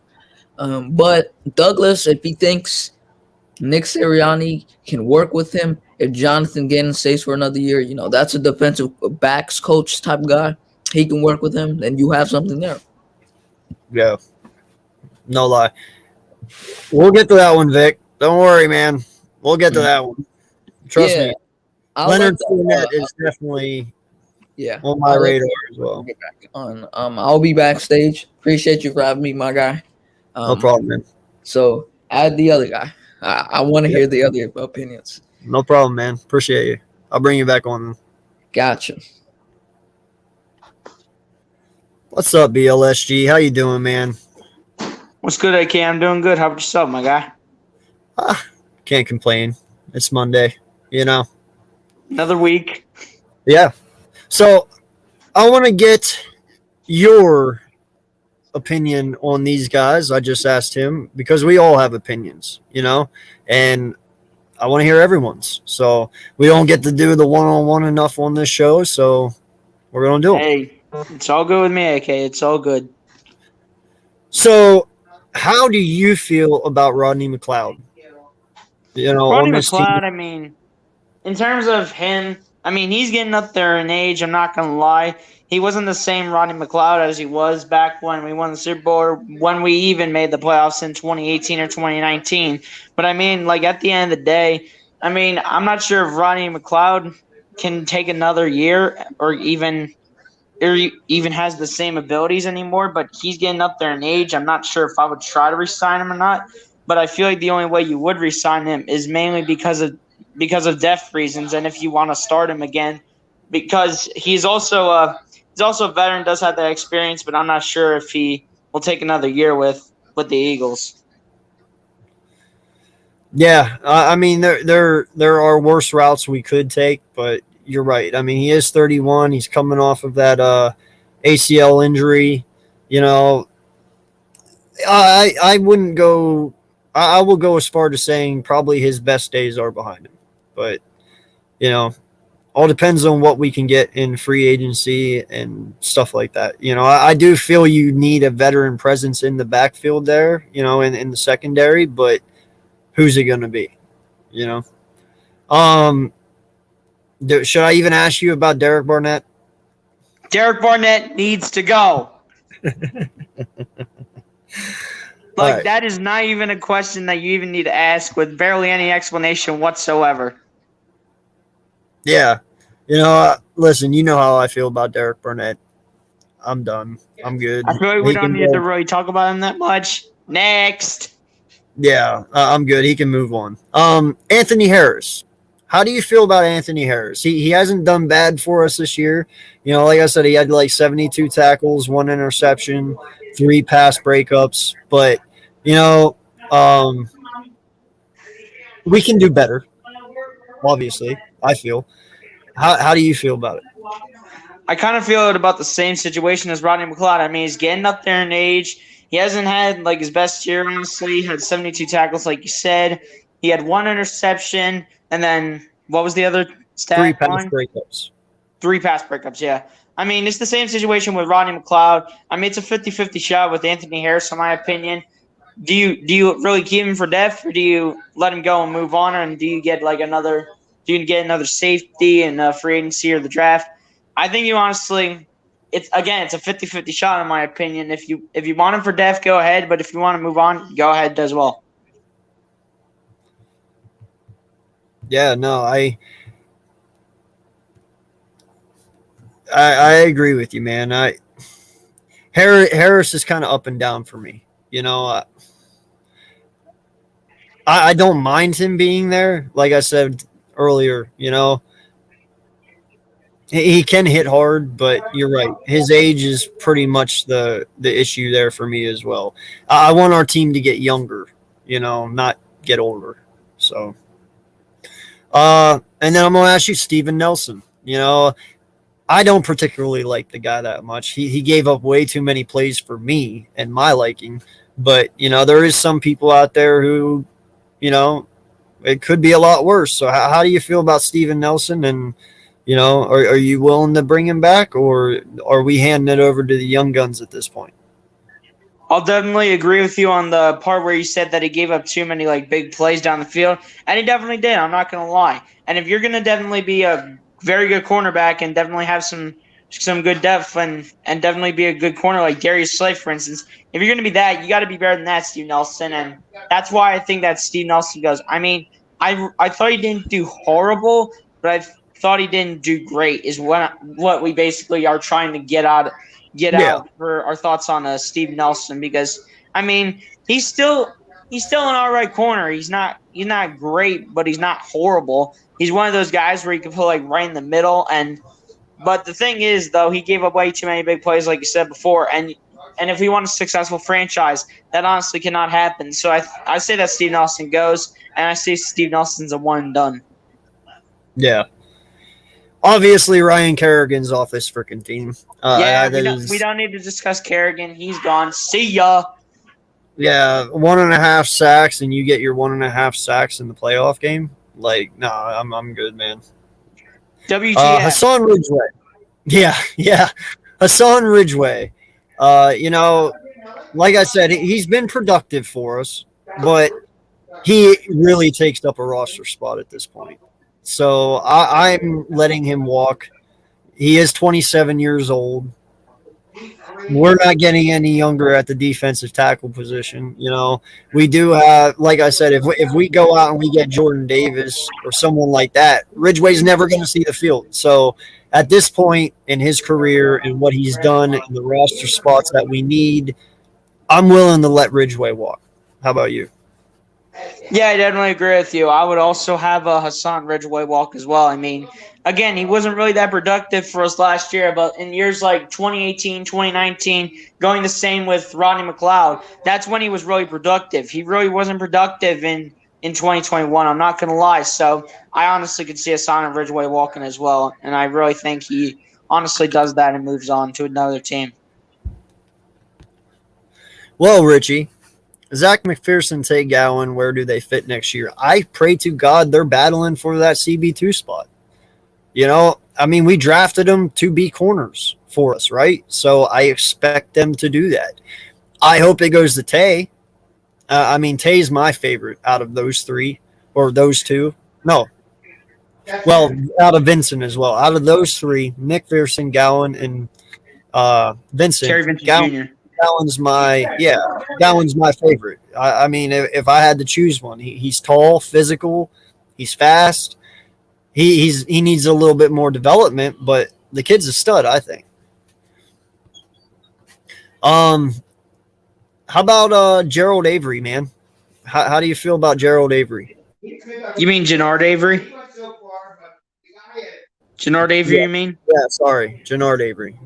Yeah, I definitely think he's way better at the linebacker spot. I'm not going to lie. Defensive on the D line, I feel like that was really not his place to be. I really think he was much better at linebacker, and I really think he can definitely be better at linebacker. So you know what? I'm bringing Jannard Avery back just to be that extra linebacker in that linebacker spot.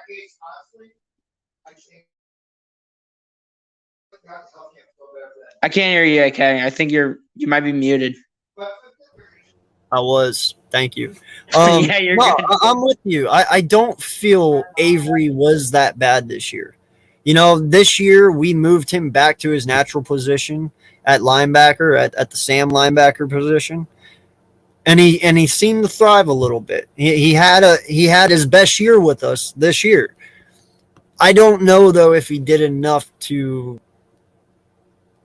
have us bring him back, but I do want him back. He is depth at that position. We know how weak we are at that position, so it wouldn't hurt. It just all depends on how much he wants. If you can get him for a pretty cheap deal, I'd go ahead and do it.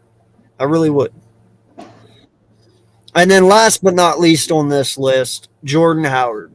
This man had 4.7 yards per carry this year. Granted, he was injured. He's been injured for a while each year. But, he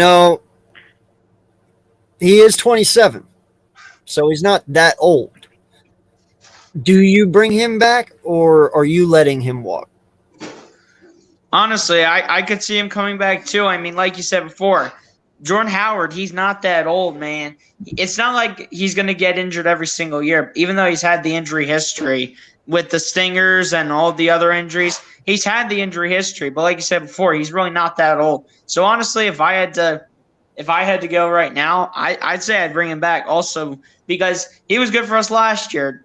Don't get me wrong. I mean, when Sirianni wasn't respecting Sanders and what he could do, he could bring in Jordan. He brought in Jordan Howard as well as Kenny Gainwell, Boston Scott. But those are not the people we're talking about right now. We're talking about Jordan Howard. But Jordan Howard, when he came in to kind of be that guy in front of Sanders when Sirianni didn't want Sanders in, he was that guy. He's that beast that you could put in probably and basically on any yard line, and he would just go in. So I'm saying right now, I'm bringing Howard back for that depth behind Sanders, Gainwell, Scott, and Huntley, and that whole running back room. Yeah, and I think some people are a little iffy on that because they want to see Gainwell get more snaps, which I don't disagree with. I saw a lot of improvement with Gainwell there at the end of the season and in the play. Well, yeah, I guess the playoffs. Did he play? I don't know. Yeah, no, Gainwell did play. He did. Huntley played against Dallas. Yeah, that's right. Yeah, that got confusing. But no, I think Gainwell has a lot of talent, and maybe bringing Jordan back stunts that a little bit. I don't know, but we'll see. I mean, listen, there's one thing that the NFL has proven in this league. You can never have too many halfbacks, ever. So, all right, man, chill out backstage here. I got one more guy to bring on real fast, and then I'll bring you all back on. We'll talk some free agency, some people in there, and we'll talk draft, all right? All right, it's all good, okay. Bring on the next man. All right. Next up is my guy, Vic3. He is also one of the co-hosts of the Eats Meets West. What is good, brother? What's going on, my guy? How we doing? It's Monday, man. Just enjoying it. Yeah. Doing the best I can with what we got. Ain't that the truth? Hey, but I was listening to your conversation on free agents. There's a lot of good free agents that I think that, if the right moves are made, we can get quality guys that they don't have to be, ridiculous 4-year contracts for large amounts of money. We can get some good guys in here for 2-3 years that, they make sense. Yeah. No, that's what I'm saying, man. Like some of these guys that we have coming up in free agency, I wouldn't be too quick to stamp it yet because it's like you do have a chance to get some younger, good talent. You know what I mean? So, but you can't wait around though either. So it's one of those fine lines you got to walk. You know what I'm saying? Yeah, free agency is going to be awesome though. But before we bring BLSG and BPS back on, I'm going to ask you the same thing too, man, because like I said, I love hearing everyone's thoughts on this team. And we all have different thoughts and perspectives. So I want to ask you, and we're going to start with Rodney Macleod. What did he do anything for you this year? Is he sentimental to you to where you want to bring him back on a 1-year deal, or do you just want to let him walk? Nah, I can't. You can't get sentimental with players, because then you make bad moves. I think Fletcher Cox is one of those players. When you look at it, they got real sentimental with him, and we see we're in the position we're in. So we can't continue to make those mistakes. We've all heard the saying, availability is the best ability. That's something that's going against McLeod right now. He's often injured, and I don't want to give him that injury prone, label because he's not. But he's never there for a full year, and when he is, we're not getting the most out of him. So I think right now, we're not really in a position where we can say we can let go of a safety. But if we have a plan, we have a good plan to replace him and to replace Harris, then yeah, I say, we should move on. But if we don't have anyone in place, then we have no choice but to stick with him. And that's what makes this hard right now, because you have no idea who's going to get franchise tagged and who's not. Like we don't know how the salary cap thing is going to go for some of these teams. They might free up enough to keep these guys. I have no idea. It's like I said, a lot of people are like, well, Davante Adams is leaving Green Bay, and so is Aaron Rodgers, and da-da-da. And it's like, dude, you can't lose Aaron Rodgers, lose Davante Adams, and sign Alexander. You can't not sign Alexander, not sign Rodgers, and keep Davante Adams. You know what I'm saying? Like, there are three very big components to that team. Like, it's really hard for me to sit there and say that Alexander is going to be a free agent. It's hard for me to sit there and say Adams is going to be. That's what I'm saying. That's why it's hard for me to sit here and we can talk about it, but to actually say it's going to happen is one thing compared to the other. You know what I'm saying? Yeah, definitely. I think for us, like I said, if our plan is to move on, you could look at a guy like Jesse Bates. Yes, he played really good for the Bengals. Yeah, you could pick him up because he's a free agent. You also have guys like Marcus Williams. I think he's probably out of everyone that the best free agent safety that's going to be out there. We talked about Tyrann Mathieu. There's quality guys, but the thing is, they're not necessarily going for the highest price. They're not going over for $16 million. Maybe Marcus Williams. That's probably the one that might. But again, you don't know how it worked out. We can get maybe a 3-year deal, paying him maybe at $13-14 million. That isn't that bad. You know what I mean? That's reasonable. And safety is one of the positions that we need. We're gonna have to invest in. And man, I'm not disinclined to pay $13 million for a safety as long as the production is there. You know what I'm saying? Like, if you go out and you get Williams and you pay him $13 million and he gets you 7 interceptions, that's okay by me. You know what I mean? Yeah, definitely. Listen, what did we get out of our safeties this year? We didn't get anything. So one interception, 2 interceptions. McLeod had 1 and Harris had 1. We got 2 interceptions out of 2 safeties. Yeah, we've seen what we've seen out of Rodney Macleod. There is no thoughts if he's going to get any better. If anything, now he's on the decline. Yeah. Yeah, I 100% agree. I don't even have to bring up Barnett, right? Or do I? Listen. I think everybody has learned that lesson. Philly Mike has learned that lesson. You know what I mean? Barnett was, yes, he's young. People say that he has talent, but again, when you see the kind of person he is and the player that he is, where he can't just understand to keep his composure during a game so that way the defense doesn't get penalized. That way you don't set your team back. If he can never grasp that idea, I don't want him here. Right. It's like I told Slay, man. It's like he comes without a stop button. He needs a stop button installed to where it just tells him, hey, stop. Right before you hit the court. And you realize, too, he always does it on the most important times when it's like 3rd and 8, 3rd and 6, 3rd and 12. It's always on fucking 3rd down. He never does it on 1st and 2nd. He always does that shit on 3rd. It's like, come on, man. Like, I'd prefer you to do that shit on a 1st down, not a 3rd. You got to have presence of mind. And, he doesn't seem to have much of it. Yeah. So, now Anthony Harris, he is the younger of both McLeod and him. He is 27, or no, he will be 30, I think. He will be 30 in October this coming year.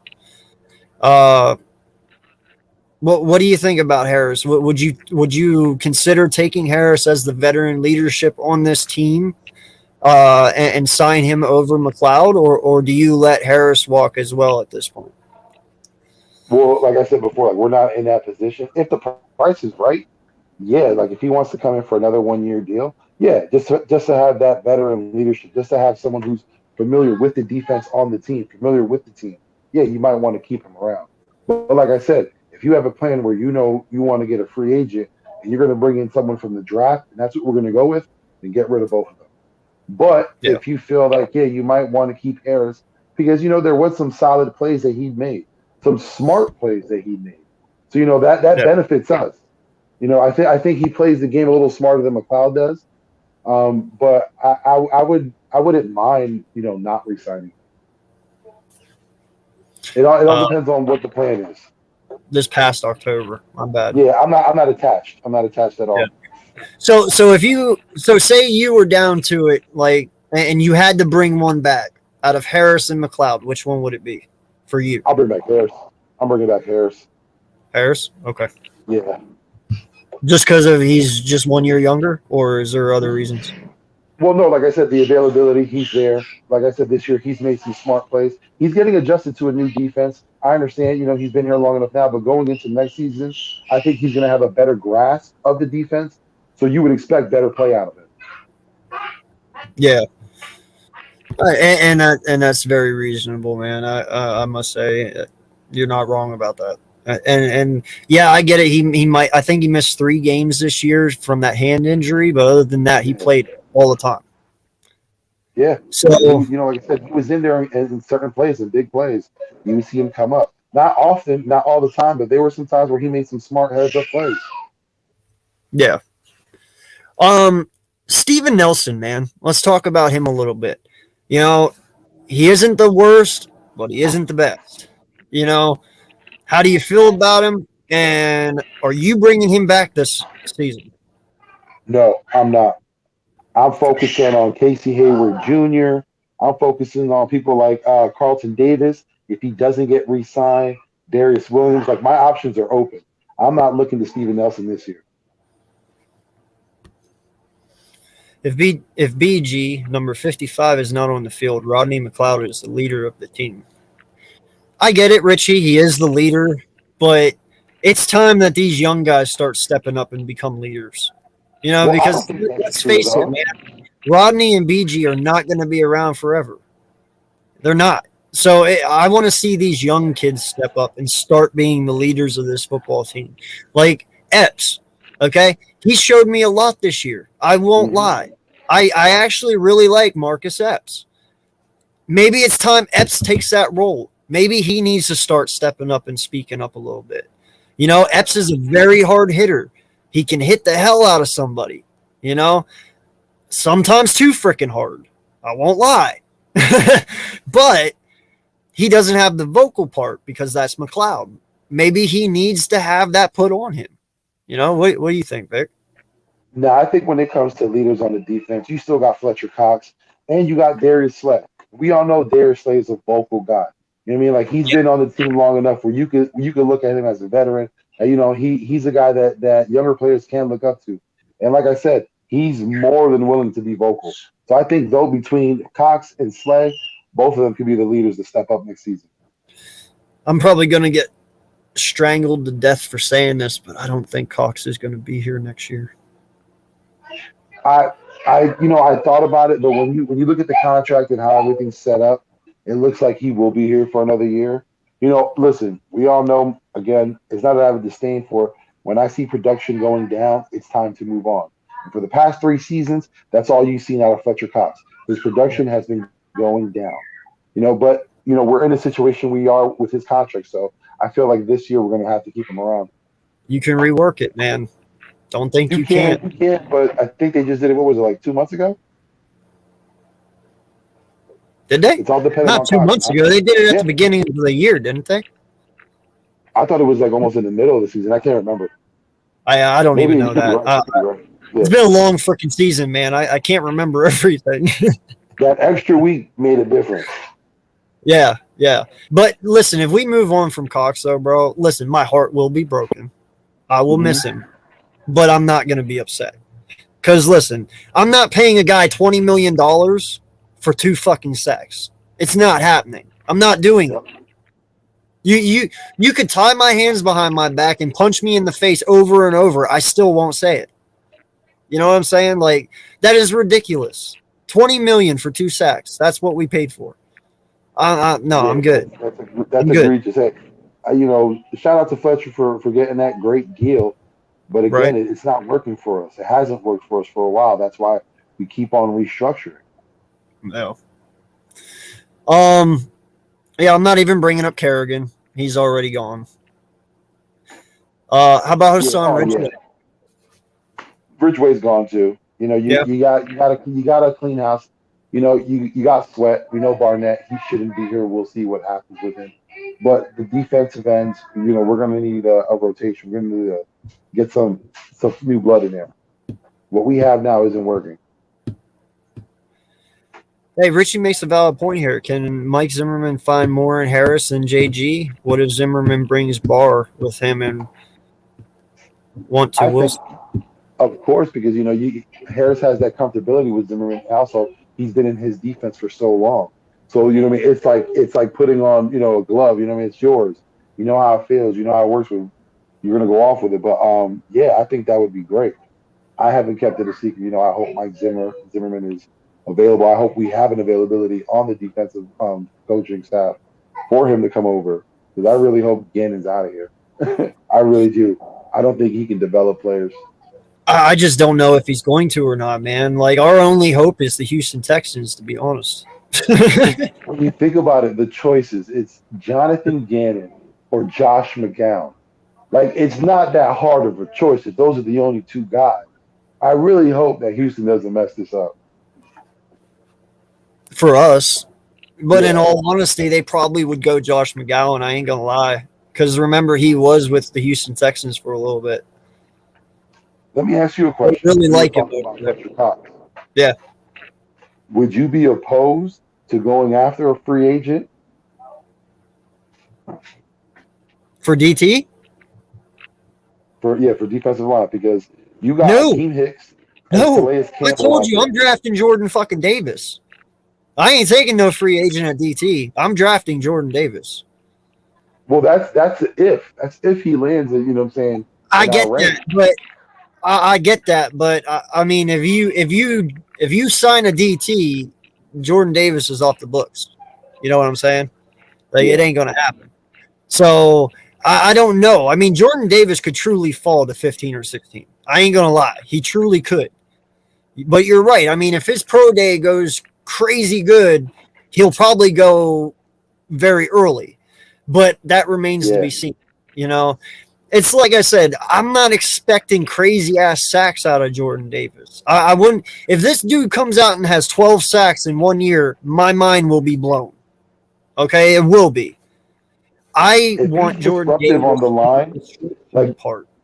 Yeah, like you said, sacks are one thing, but if he's disrupting the line and getting guys open, giving them avenues so that when they can attack the quarterback, they can't get to the running back in the backfield. Listen, that's what I want. Again, sacks are only one part of the equation. They're not the whole thing. You know what I mean? Like, sacks won't get you everywhere. Again, you got to look at the whole game. Is he taking up two men all the time? Like how we talk about Fletcher Cox. Is he constantly taking up two linemen? Can he do that? If he can, and when he's doing that, is he still creating pressure? Then that's amazing. Right? And that's the thing, man. You have to realize something. Jordan Davis is 6'6", 350 pounds. And like I said, he runs like a 4.4. So he's fast. He's fast for a big dude. He is fast. You're going to have to double team Jordan Davis every play. You cannot solo that. Imagine, dude, you got a Jordan Mailata on the defensive line now. You know what I'm saying? You have to double team him every play. Every play. If you solo Jordan Davis, you're done. He will eat you alive, which will open up everything for everyone else. And that's why I'm saying dude, I'm telling you, whoever gets Jordan Davis, mark my words, that team is going to be elite on that defensive front. And that's only because of him. I promise. Listen, I think last season, how we focused on a lot of Alabama players. This year, especially on defense, focused on those Georgia Bulldogs. That whole Georgia Bulldog front defensive line, beast. They got two first-round picks in there. Their linebacker, beast. Focus on Georgia. Focus on those good defensive teams. I'm guaranteed, we'll benefit from that.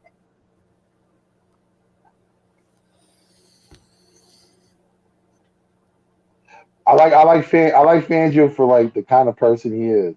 Like he's for real. He don't play around. I'm not giving up on Lovie Smith yet, man. I got to see what the Texans do as soon as they hire their head coach. Because we all know every head coach wants their own DC.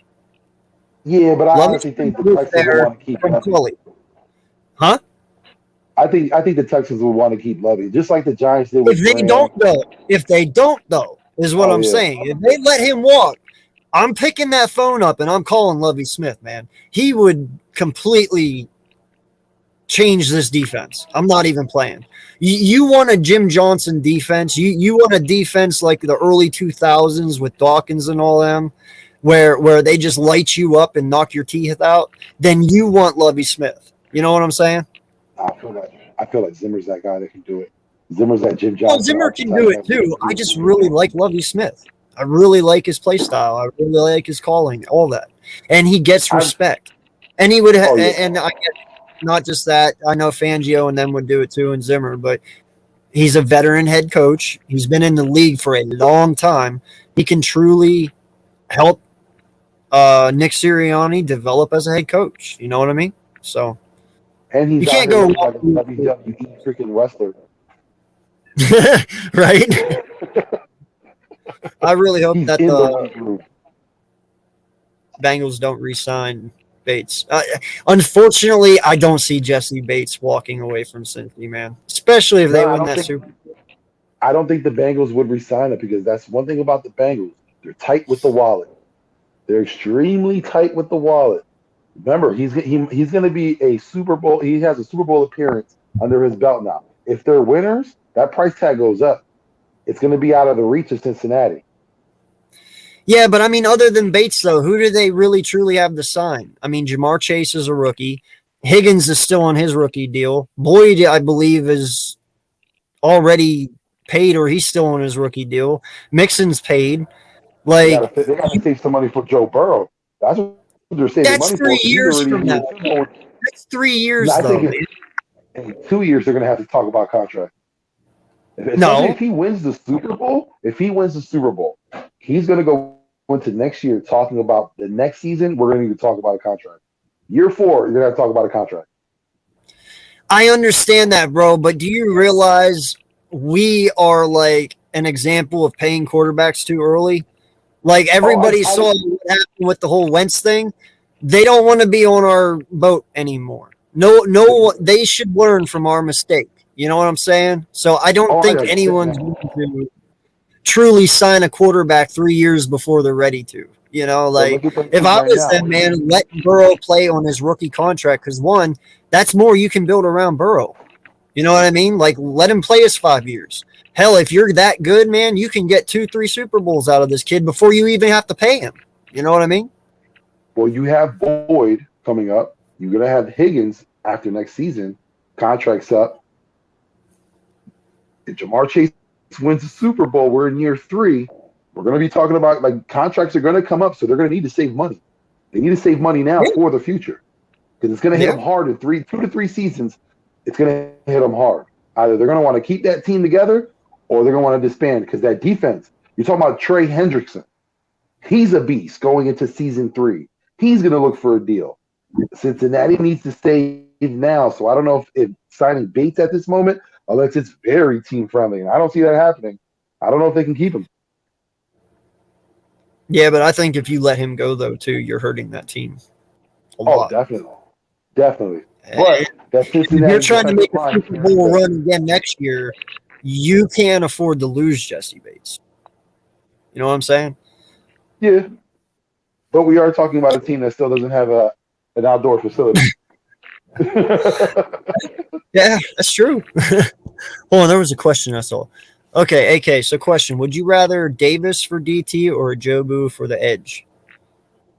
Wait, you mean if I had to choose like in the draft between one or the other? I'm going Davis. Because and this is why I say this, Papa. You have Hassan Riddick, who is a free agent. You have Chandler Jones, who is a free agent. You have Von Miller, who's expected to be a free agent. Now, I know a lot of people, they're like, oh, Von Miller's 32. Did you not see what he's doing in the playoffs? He's been wrecking people. Seriously. Like, I think he just broke a record this year. Like, what? He has the most QB pressures in the postseason now with 11 or 12, something like that. It's ridiculous. He's 32, but I'm looking at a Michael Bennett, Chris Long situation where you can get the last 2 years out of Vaughn or Chandler. You know, if you bring in Riddick, I'm even happy about that because Riddick's young. You know, but you can find a veteran edge rusher in free agency to fill that void one more year because you're always going to have edge rushers in the draft, man. You're always going to. You know, you can fill that void next year. But if it's me, and trust me, I love Ajobu. Like, he truly was Hutchinson's only challenge. You know, like, he is a strip sack specialist. Like, that's what he does. I love it. He creates a lot of fumbles, but I'm still taking Davis because I believe Davis will be a way bigger disruption than what Ajobu will. And to your credit, like what you said, you know, there's a lot of talent on defensive end. They'll be there in the second round. That kid out of Cincinnati, I'd take him in a heartbeat. If we're getting Davis in the first, get the kid out of Cincinnati in the second, we're set.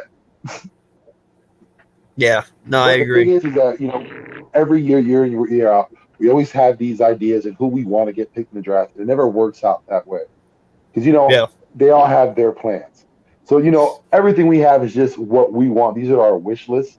But I think, you know, maybe sometimes Howie should, you know, come by and listen to one of these shows just to get a different perspective. Because when you see the players that constantly people bring up, our team could have been set up for years if we got some of the players that we mentioned that we wanted in the draft, and they were still available.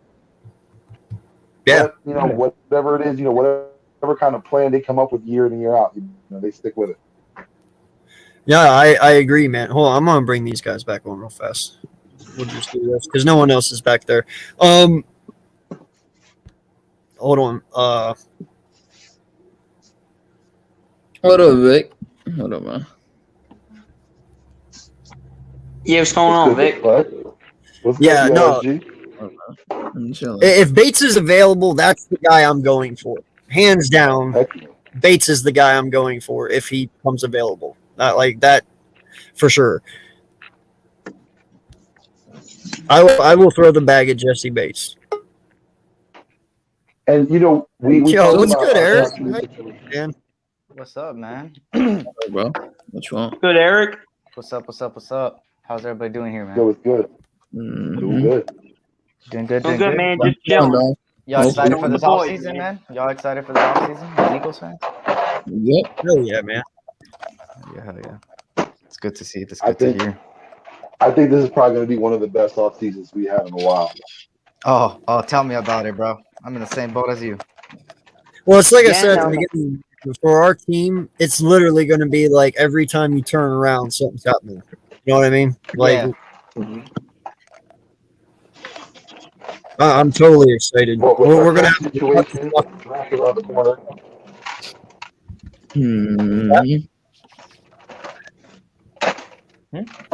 What'd you say, Vic?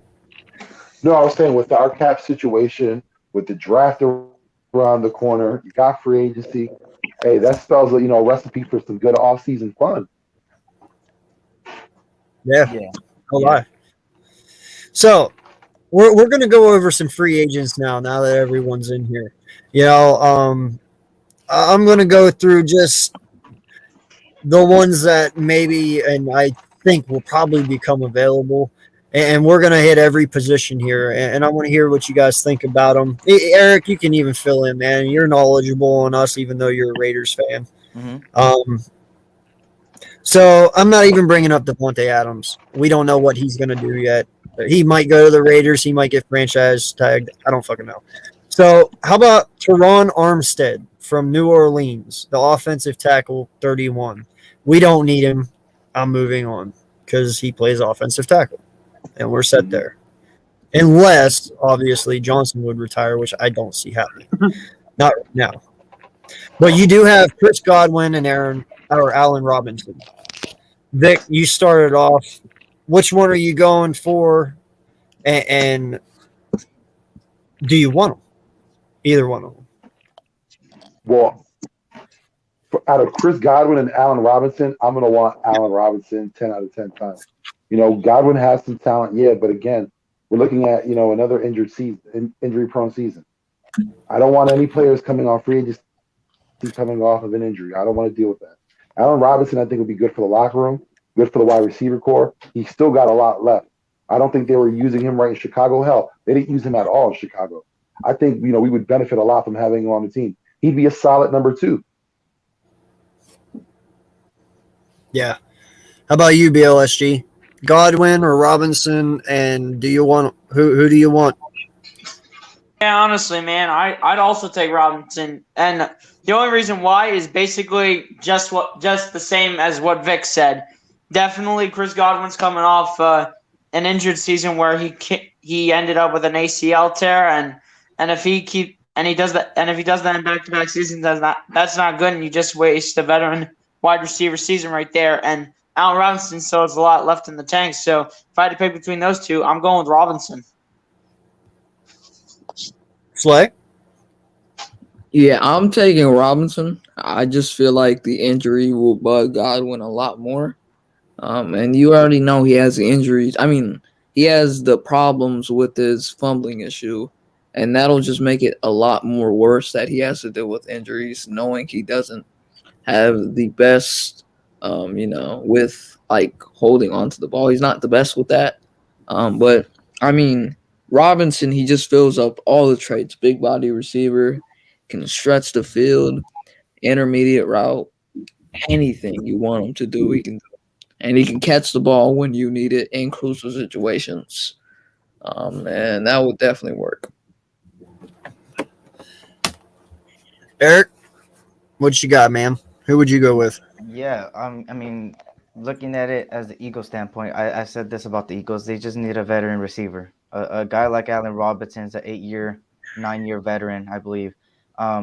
This would probably be, somewhat may say, if he does come to the Eagles, this might be one of his best quarterbacks he's played with. If you look at his time in Jacksonville and his time with the Bears, it hasn't been the greatest of situations over there. I think this would be his best situation he'll walk into. Out of Godwin and him, I think Godwin will most likely stay with the Buccaneers, in my opinion. I don't see Godwin anywhere else, and that injury is really something that could take a toll on a receiver. And Allen Robinson, I've always been high on him, man. I said this about myself, too. If we don't get Devontae Adams, I want Allen Robinson. People think that because Allen Robinson had a down year, he's a horrible receiver. Bro, if you go look at the games, it's kind of sad that the coach didn't even talk to Allen Robinson for 6 months. And the quarterback hardly even looked his way when he is the best receiver. So I'll go Allen Robinson in this case. What's up, Jerry Lee? Yo, that man throwing up the middle finger. He got in. But What's good, man? What's going on, guys? How you doing? Same question for you then, man. Allen Robinson or Godwin? Who are you taking in free agency? Godwin. Why? Ooh. He's better. Hey, Jay, what's good, dude? Appreciate you, man. Shout out to you. Yo, AJ, what's good, man? Hey, I appreciate that, my guy. Thank you so much. I want to be monetized before this year's season starts, so that's my goal, man. And I appreciate you helping me do that. I do. And shout out to the AJ show. If you guys have not subbed to this, man, please go ahead and do so. We not only get along, but we look alike, which is crazy. Yeah, no lie. AJ could be my twin. It's crazy. But yes, if you have not already, this dude is at like 1,600 subs, I believe. Shout out to you, man. I saw today you had your 100,000 views last night. Awesome job, man. Well deserved. And no lie, bro, you deserve it a lot. You do some great work over there, man. Sure. Yeah, I was going Florida, AJ. I was going to say. I didn't hear it. Is that where you were going to stop though? He's just better. Yeah. Or did you have more? No, that was it. Okay. I don't have much to add on that one. You're a Bucks fan. Of course you'd say Godwin hands down. Let me ask you all a question. If you can be available, are you all in on Michael Thomas? Hell no. No. He's a problem. Hell no. No, I'm good, man. He's too old for me now. If we're talking Michael Thomas at 27, sure. But not now. How does he We're win? talking Michael Thomas at an older age, though. That's the thing. He's still a good player. Don't get me wrong. It's just like I don't want the issue. It's like it's not even the fact that he's an old player. That's true, man. It's just the fact that he's just not like what I want in this locker room. I think that's a disruption to this locker room already. I mean, he's a good player. Don't get me wrong. It's just not going to work. I don't give a shit which one it is because they're both Penn State players. So it's a win-win for me. Hey, now. You know who I would take? I would definitely take Beckham. But I mean, honestly, AK, I think Robinson can have like a Beckham season next year. Because you know how when OBJ left Cleveland, like when he was in Cleveland his last season, they didn't give him the ball as much. And that's the same thing that Allen Robinson is dealing with the Bears not giving him the ball enough. So it's like if you go to another team that actually gives you the ball, then you have the same kind of flexibility there. And you might do more and prove your case on why you're a good receiver. Hey, AJ, if you got some time, man, hop on in here. I'm gonna be 100% honest with y'all, and this is not no hate. Okay, this is not hate. I want to just throw this out there. In order for him to have an Odell Beckham type year where he progress, the quarterback Jalen Hurts has to progress and do way better than what he did last season. Oh, for sure. His accuracy has not been the greatest, and if you get a guy like Robinson, there's no excuse why you shouldn't at least be elevated a little. And with the new, staff or whatever you guys get, he has to progress in order for it to work. So if he progresses and does what he's supposed to, I think he will, and I'll agree with you there, Slay. But if he doesn't, and he has the same year this year, I don't know. Yeah, he's gone by that point. The reason why I have to go get a vet is because I need to see that. Exactly what you're talking about, Eric. When I have a young wide receiver at 24 years old who can't even run a fucking streak, how is this man supposed to get the ball? You know what I'm saying? Like, dude, Rager hand fights for 10 minutes just to run a streak route. Like, are you fucking serious? Yeah. I've never seen that. Dude's up there having slap happy moments with a fucking corner just to get by him. Like, no. You can't do that. He's doing the snappy hands. Yeah, like spirit fingers, my guy. Fucking, oh my God. Let's get him some people who can get open right away. And if he still misses and he still isn't on, then I know it hurts. But holy shit. You know what I'm saying? Why would we get a guy that's like Beckham and not just get Beckham? Right? So now I'm going to move on to my two edge rushers that I like, but seems like some people have issues because of their age. Chandler Jones and Von Miller. Von Miller's 33, Chandler Jones is 32. In all honesty, they're both really effective still at that age. It's like I said, you got to think Michael Bennett, Chris Long. I know we need edge rushers. I'm not opposed of going older veteran for now. Like say we brought up the scenario earlier, like if you miss a Jobu, but you have Von Miller, there's always going to be an edge rusher next year. But I still believe, you saw Von Miller in the postseason so far. He's been wrecking people. So he's still got it. Chandler Jones still has it.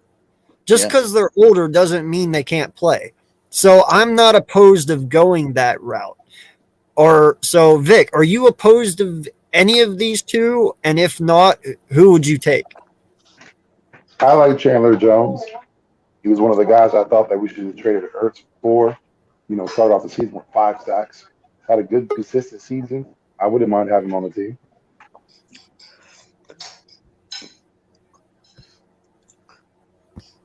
BLSG? Yeah, I definitely agree with Vic, man. I would have to go with Chandler Jones too. I mean, he still has it in him. Even though his age is up there, that doesn't mean that he can still ball out and do what he needs to do. And I understand that Von Miller is also on the board, but Chandler Jones, even at his current age right now, which how old is he? 32. I think. He's 32. 32. Chandler Jones is 32. Yeah, even at 32, he's still a wrecking ball, man. Bring him in here, and he could definitely be a better edge rusher and maybe a better linebacker, depending where he goes for this defense. How about you, Slay? I mean, Jones, if it was out of the two, I would say Chandler Jones. But for me personally, I'm of course I'm gonna look at the draft.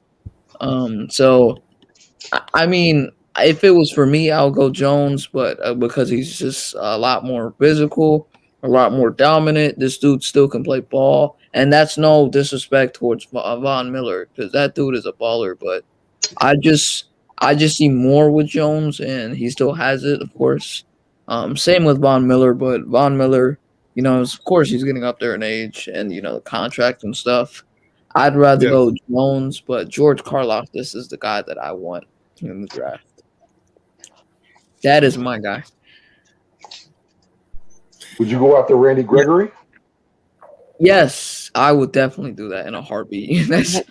I was getting there, Vic. My God. He said, take it over. Let everyone fucking answer before I move on. Shit. Hey, Vic. What's up? Hey, give me a second. Let me get to everybody. You're not new to this, Vic. You should know better. You're not Step on my dick. That's my job. I apologize for my co-host outburst. Let's get back to it. Apologies. Yeah, I'm doing that shit in a heartbeat. I'm sorry for my co-host outburst. Speaking of Gators,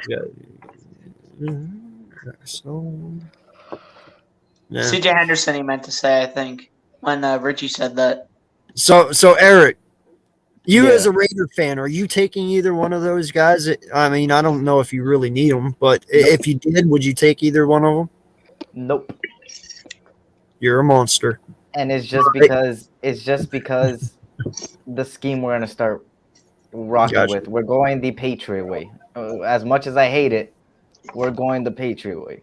And the Patriot way is a 3-4 type defense where we're established as a 4-3 right now. So I would rather prefer a pass rusher / linebacker, like outside linebacker like Anthony Barr or something like that. Or I mean, hold on. Time out. Mm-hmm. I have to read this. Wait. They don't want Calvin Ridley here because we, quote unquote, have a mental health factory here. What does that mean? I don't know.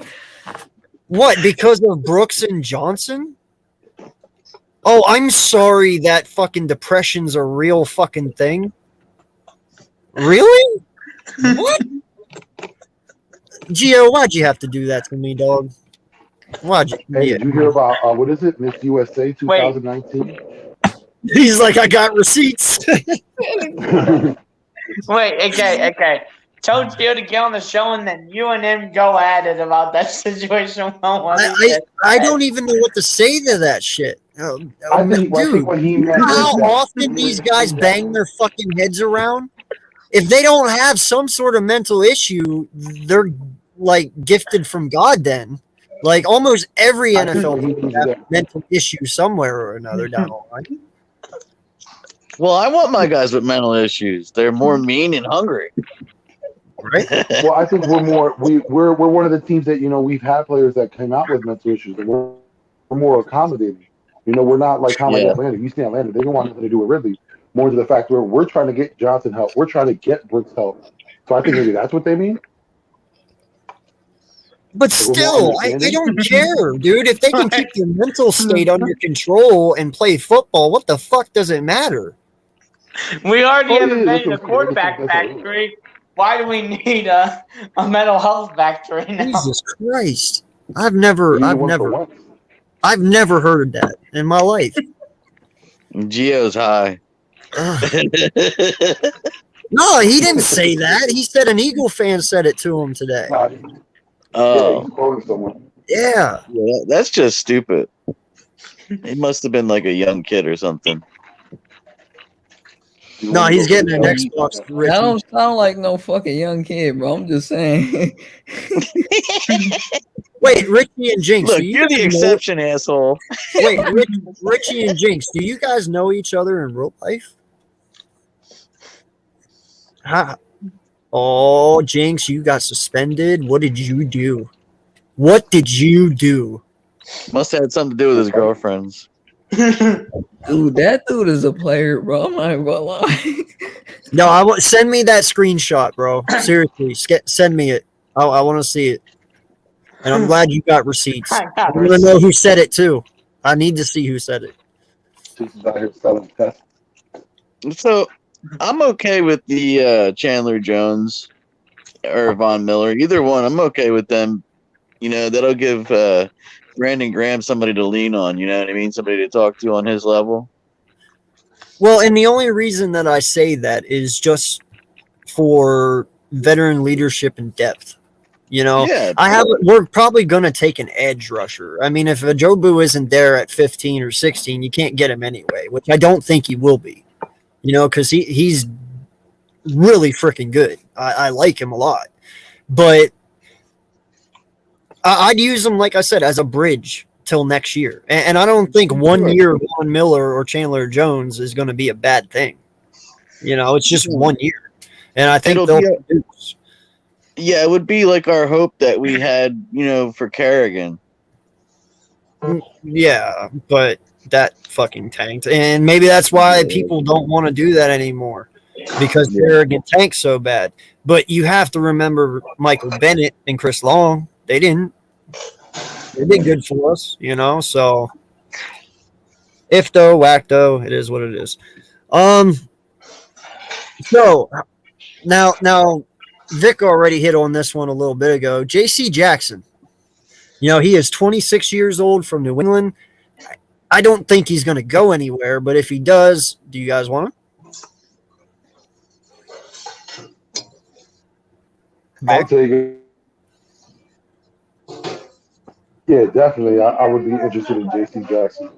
He's a good player. If we can get him for the right price, he'll be here for a while. Yeah. 100%. Sounds good to me. How about you, BLSG? You taking Jackson? Yeah, I would take J.C. Jackson. I mean, and we're probably eventually going to need to see you too, because you know what? I'm not moving Devontae Maddox anywhere on this defensive side.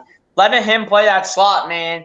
I'm not moving Maddox anywhere. Maddox is staying in his place. Darius Slay staying as their CB1. I would really love J.C. Jackson on this team right now, especially as a CB2.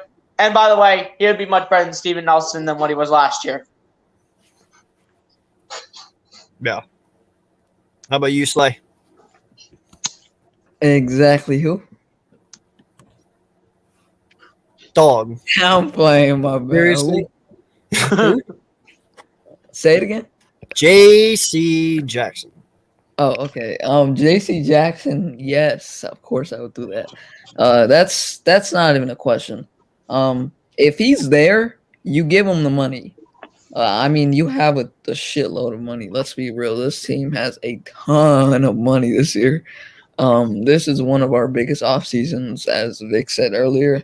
And if we get a guy like J.C. Jackson, arguably and Brokey 711 said it in the chat, a top 3 corner in this league, you have something there. But it just depends on if this system and this coaching staff will want a guy like that. Because I don't think this coaching staff is, you know, just like completely open to just spending like a ton of money. They want to get their guys in that they can develop on their own. But hopefully we do that. Yo, real quick, shout out to Bricks and Son. Thank you for the subscription, my guy. Appreciate you so much. Thank you. Jinx, bro, what the fuck, dog? No, I saw it. That's why I was laughing. I was like, you might want to recorrect that, Jinx, to the very ending. That dude. Oh my god. Yeah. Just fix your ending, man. I know it probably just corrected it on you. Your phone did it, but still, that's funny as shit. I'm sorry. I'm just gonna skip it too. What's up, Jadis? How you doing? He's gonna skip it too. Jinx, Do you guys want Drake? I'm not trying to say what you did was right, but I'm definitely not trying to say what you did was wrong. His smartphone did it, dude. No lie. I guarantee. I gotta say that just in case his parents are listening. But for the most part, yeah, if someone does that to you, you get back at it. You get back at it. Yo, I just seen what he wrote. You had a private spot where no one else could get involved. Oh, that's what he meant. Yeah, I knew what he meant, but his phone made it sound so bad. I thought that was so racist, bro. No.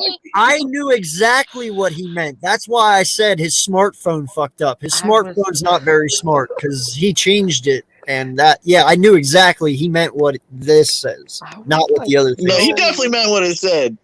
Yeah. Bro. Yeah, it's cool, Vince. It's cool, bro.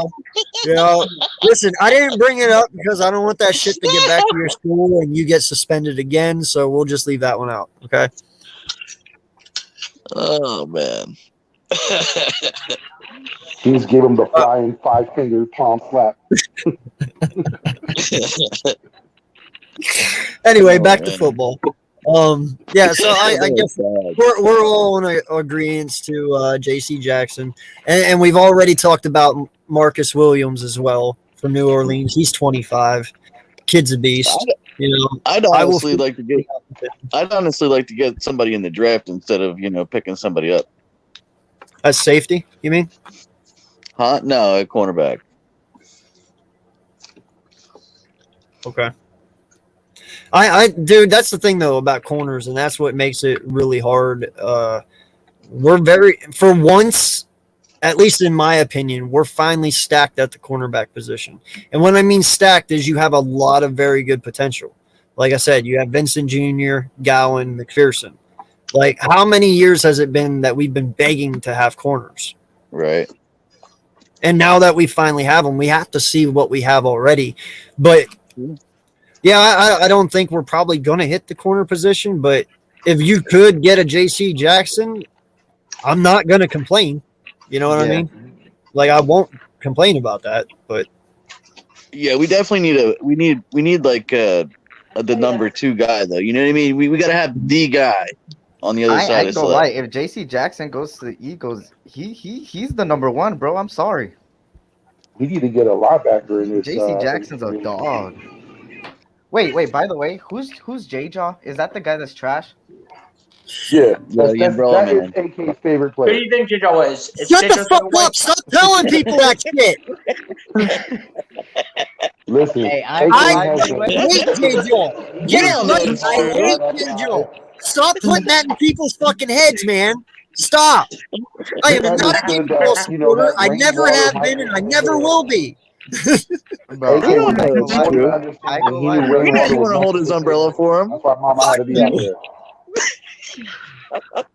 Yo, and then you go and create that name on fucking Twitter, the group thing. It's like, dude, I didn't even notice it until after I got in and said something. I was like, wait, why the fuck am I at the top? And then I saw it. I'm like, you're a fucking J-Jaw is AK's. Bro, no, he is nowhere near J-Jaw. No, bro. Jadis, do not fucking believe him. No, do not believe him. You know me, Jadis. I do not support that kid whatsoever. Don't listen to him.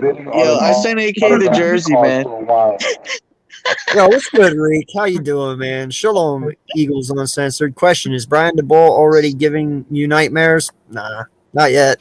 I got to see him coach first, man. Yeah, I mean, come on. Linebacker. I will dislike you until next draft because it's crazy we haven't drafted one in years. He doesn't even go defense. You shut your mouth. It's okay. We reach all the time. It's fine. There is no we. You are not part of this we. Or I. Yeah, you don't I.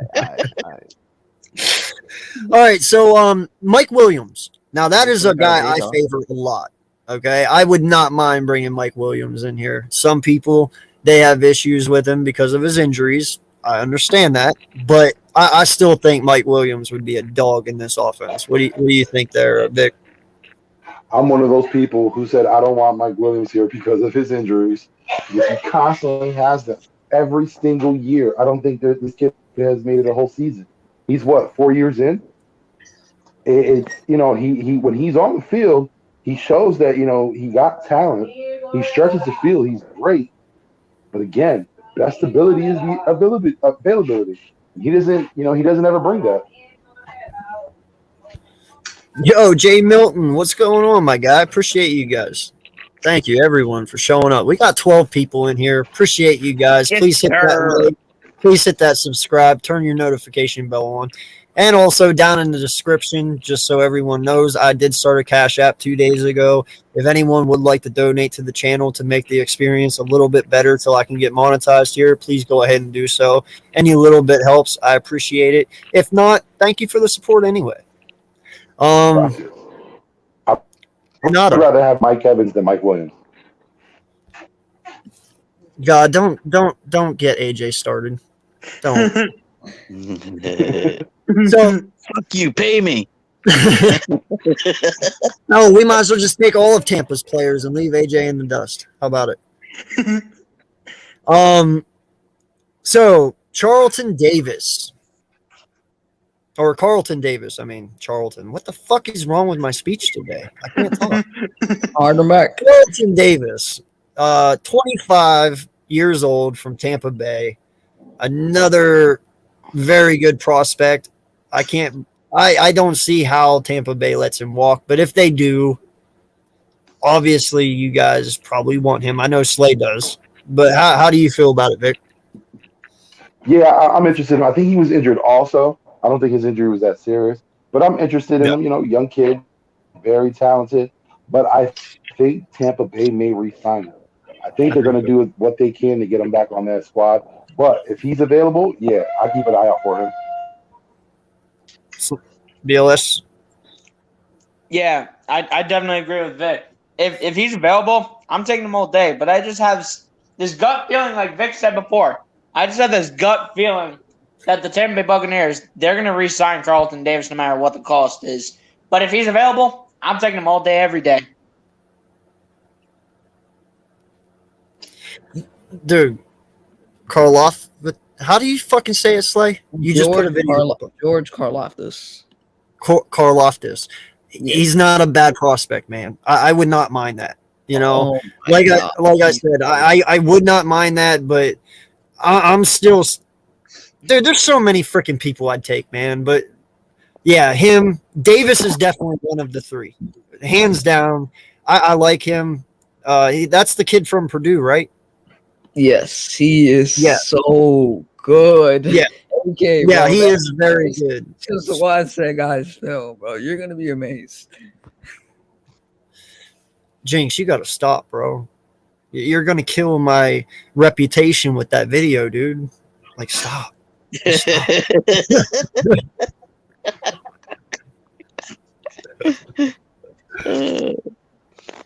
No, dude, I haven't been drinking. In all honesty, bro, I don't drink. Not much. I might have a couple beers a year. I drank myself dry a long time ago, bro. No liquor here in there, but not in here. I don't, man. I maybe have 3 things of moonshine a year, if that. Okay. Hey, AK, thank you for having me, man. I just wanted to stop by, show some support, talk a little bit of football, man. I appreciate you guys, everybody in the panel, man. Much respect to y'all. Yes, sir. AK, another thing, I think you should extend J-Jaw and extend Jalen Rager. I think that's the best. No. Get the fuck out of here. Don't let the door hit you, man. Get him out, AK. Let's go. Look at AK's face. AK is going to have a J-Jaw jersey next season. I'm just kidding. But I know. Hey, I wanted to do this too because he always shows up with the middle finger back at you too. Peace out, y'all. Have a good one, man. Much respect to the Eagles. Peace out, Eric. Peace out. Thank you, Eric. Peace out, brother. So we all agree on the Jesse Bates thing. Now you brought up Randy Gregory. Listen, man. I'm not taking any Dallas player. That's just me. But y'all can debate that one. Go for it. personally, just fandom aside, I fucking hate Dallas players. I don't want anything to do with them. But he's a little different though. He's still just a versatile defensive end, and this dude is just when he's playing, he's a good player. So I mean, he could definitely work in this lineup. I'm taking. I don't care Don't who he plays for. I'm taking it. Hey, what better way to use one of our enemies and flip him and turn him against Dallas? Nothing is more poetic than that. I'm trying to get him. I like Michael Gallup, man. I do. I like him. In between Where him the and fuck Davis, did that come from? they kind of look like each other. Like their Talking style. about Randy Gregory, dude. Not Yeah, Gallup. not Michael Gallup. I was like, where the fuck did Gallup come from? Yeah, Gregory. Like WTF, man. No, Gregory. We're talking about Randy Gregory, the defensive end for Dallas. Sorry, my mom was over here chatting. I couldn't really hear. No, you're good, bro. You're good. Just threw me off. I was like, wait, what? No, Gallup is not that bad either. I agree with you on that one too.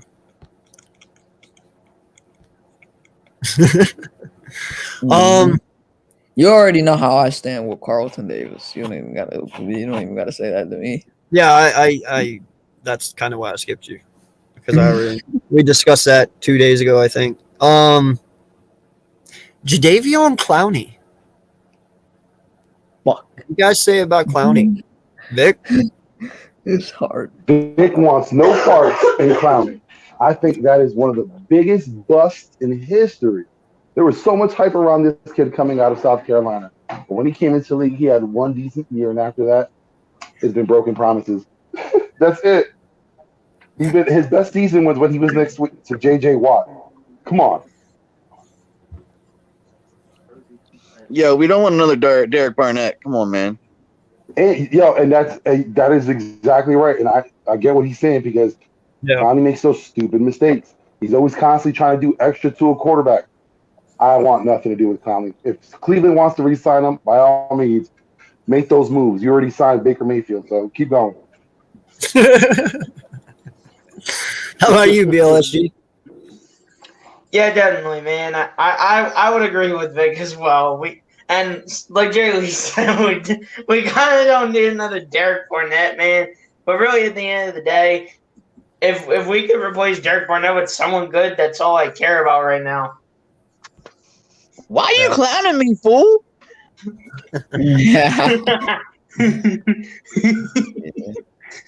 How about you, Slay? I mean, it really depends. He's a good defensive end for like depth. He's just not a good like starting defensive end anymore. And that's no clown to Clowney, but I just don't think he's what he was supposed to be ever coming out of the draft. But he gives you something there. He does cause pressure, but he doesn't get sacks. I want sacks. I don't want fucking pressures. I mean, I love pressures. They definitely do a lot for the team, but I need sacks. I want the quarterback in the damn dirt. Yeah. Like, that's what I'm gunning for. I 100% agree with you. There's a lot better options, I think, out here than Clowney. You got Melvin Ingram. Who else is out there? Ogbe. We already said Gregory. There's a lot. There are better options out there than Clowney. I think he's going to end up playing himself out the league shortly. Yeah, I agree. No, dude, I don't want Clowney. I never wanted Clowney, and I hope to never see him in Midnight Green. Now this is a pretty intriguing one right here for a corner. Now, granted, he is 31. Stephon Gilmore. That's a tough one. For like a 1-year deal or a bridge. What do you guys say about that? If we could do it for a 1-year deal, yeah. I'll take him right now. Like, if it's a reasonable 1-year deal. I'm not trying to pay $22 million for 1 year. Oh no, hell no. Reasonable. We're talking about like we're talking $6-7 million maybe. I'm okay with it. Well, yeah, if we're getting a discount. If we're getting a discount, definitely. But if we're not getting a deal on it, that's a flush. I didn't watch many Carolina Panther games. When they finally got him, did he do good for them or what? Who? Gilmore. Oh, Gilmore? Oh, Gilmore he played did. better. Yeah, he played Gilmore. better. Yeah, he played a lot better. Gio. What up, He's Gio? probably one of the reasons why that defense held up under what was going on with their quarterback. Yeah, like I said, I didn't watch much of the Panther games this year, so I honestly don't know how well he did. He's interesting because he's already came back from his injury. So he's a year away from that injury. So he might play better, but again, it's all in how much he's asking for. That's the big question. Mm-hmm. I mean, they're still waiting on their first-round draft pick, J.C. Horn, to get out of free agency. Not free agency, injury. That's what they're banking on, and then so he can play. But that's what. Really yes, I would take Devin Lloyd. Yes, I will answer that question now. I will take Lloyd. But hold on, doesn't Carolina have another cornerback that was on the opposite side of Gilmore? Yeah, it's J.C. Horn. No, J.C. Horn. No, they have Horn, and since he was on injury, he didn't play this year. They have the other cornerback from Jacksonville, C.J. Henderson. That's the other. Yeah, that's right. Yeah, I know, but Horn is still over Henderson when he comes. Oh, 100%. That's their number one future by far. It's not a question. It's just that I'm just talking about the opposite guy for this season. What about Darius Williams? I know, he's probably going to ask for more money because, again, he's going to be in a Super Bowl. But would you be interested in someone like him? Who? Darius Williams. Yeah. Safety for the Rams, AK. Yeah, no, he's a corner for the Rams, and I thought he was a safety. No, he's Darius Williams. He's played pretty good across from Ramsey, but Ramsey. Darius Williams, I would definitely. No, he's another Buda Baker. He's a hybrid. He's like a run stop defensive back and whatnot. Mm-hmm. Man, I'll tell you what, bro. Tampa opened my fucking eyes when they played us in the wild card, dude. Whitehead is a fucking monster. Oh my God. I wish that dude was on our team. Oh, Devin White? Yeah. That kid is amazing. He is amazing.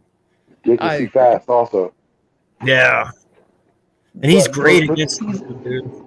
When you look at the draft and the amount of talent that it has, if you look at free agency and the amount of talent it has, Howie has no excuse. Right now, he should be putting this puzzle together and it should be super easy for him.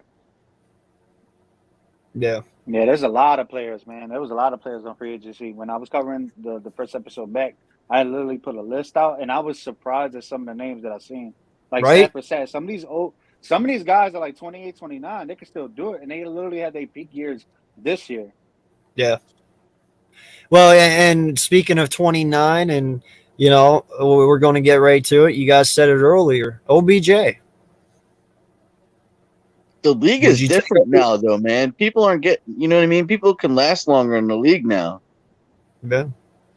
But I mean, do you think OBJ's shown enough maturity over these last 2 years and his head's on straight enough now that you would want him on this team?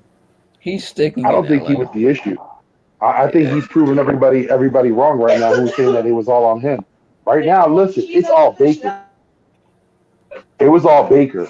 You know what I mean? He's the reason why that team hasn't gotten anywhere. It's not OBJ. It's not anything he did. It's not the fact that he was upset. He's upset for the fact that he saw a problem, and he's trying to bring it to them, and they didn't care. They thought what they were doing was great. All right, so let him move on to the next team. You've seen how he's been with the Rams. He's thriving, man. He's done everything they asked for. He's out there run blocking. Yeah, he's out there run blocking. He wasn't about that before, but he's doing what he can. Why? Because he knows that there's one goal. Is to win a Super Bowl. Is to do whatever you can to get to that point. So I don't think OBJ was ever the problem. I think it was the media, everyone else covering up for Baker Mayfield, giving whatever excuse they can to justify his pick. Yeah, I mean, you can't really talk on somebody either just because the media says something, I mean, just because the way a guy looks to be on the field, that doesn't mean that's the way it is. You know what I mean? Yeah. He's like I said, he's out there with the Rams doing anything and everything. Hey, at least you know he cares too. You know what I mean? He cares about his team. So you know what? That was another thing too. Me and AK brought up on play-by-play yesterday. He literally was playing smart, and he knew how to manage the clock as a player. And I told AK, I'm like, look, this dude literally matured. Like from before how he was in the Browns in New York, this dude literally matured. And him like manage the game clock like that without the coaches. I don't know if the coach got in his ear, but for him to go down like that so the clock can keep running, that was smart. Yeah. No, it is. Now this one I'm intrigued by. I said this like last week. You know, we are looking at you do have Driscoll at guard. You know, we need a guard. So maybe instead of the draft, how would you guys feel if Brandon Sheriff from Washington? Now, granted, he is 30 years old, but Sheriff's been a pretty big guard in this league for a while. You know, he produces pretty good. How you guys feel about him? I don't think I would go guard. Sometime, hasn't he? What's that? He's had his fair share of injury history, hasn't he? I don't know. I'm not a Washington fan. He has. Yeah. He has. No, I wouldn't even. Sure, he's had a couple of seasons. Yes, he has. That's my only concern for him. We all know like he is beast, but yeah, for his injuries, that's again. I don't want someone coming in that has a big like injury history. I get it; it's unfortunate, but you know, unless there's someone that where you can see that you know their play is spectacular, then that's something I can overlook. But when you're constantly injured, that brings up red flags. Yeah, and most teams they're not giving up guards. You know what I mean? Teams are not giving up guards unless there's something going on. Yeah. So you got to go in the draft. I mean, it can be a later round in the draft. I mean, it doesn't have to be higher. You know, there's plenty of players available in the draft. No, I know, and I'm talking. Listen, I expect Driscoll to have the right guard position. That's what I expect. You know, and we got Stout too. So, like, you know, you don't want somebody that's coming in here that doesn't have. You want them more of a clean slate coming in here, so Stout can mold them. Yeah, that is true. That's a good take. Plus, with linemen, you know, you're going to want them younger again. You don't really want, you know, an offensive line that's very aged, even with backups that are aged. You're going to want to bring younger guys. But right now, you know, we have a pretty aged line. Now that we know we have Brooks removed, Kelsey's up there. We already know Johnson's up there. You know, we got younger guys, the other ones, but in the back end, we're going to need some guys in here. You want some experience. You want a mix of experience, but Sheriff might command a lot too. That's another thing. You might ask for a lot for that contract. That's what we have money, but we just can't go out there just spending it all. Well, you know, and I saw something about maybe trading Isaac Seumalo this offseason or during the pre-season, you know, or training camp even. I'm not inclined to doing that. I think Isaac Seumalo is one of the most underrated left guards in football. You know, he's been very good for us. If anything, I'm leaving Dickerson at left guard and I'm moving Seumalo to center if Kels retires. And then you have Dickerson at right guard and Johnson at right tackle. How do you guys feel about that? Because you know what? Isaac Seumalo is technically the backup center, right? So he can play center. So what do you guys feel about that?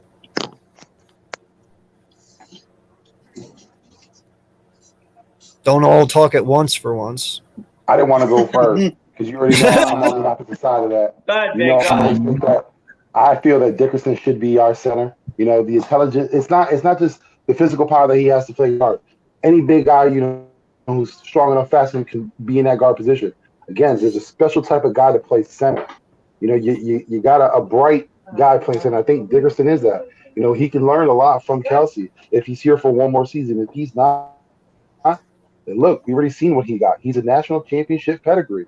When you talk about Seumalo, yeah, he's been here for a while, but he's a guard. He's not a center. He's been there with Kelsey. You know, he's helped out with him, but for the past, season and a half, they haven't been using him as center at all. they haven't been going to him. They've been going to Herbig. They've been going to other guys. I think if our move is that, Kelsey's not here anymore, you have to move Dickerson to center. That's his position. That's what we drafted him for. We're going to go continue to look for a center. Then what? We're going to bring someone raw to go into the season? I'm not pleased with that. I'd rather have someone who's already knows the offense, who can, work within the system, and you already have a guy at guard who's there in Samalo. There's no reason to change anything up. I just have a feeling Dickerson will make a way better guard than he will center. That's just my opinion from what I see and how he plays. I have a feeling he will be a way better guard than he will center.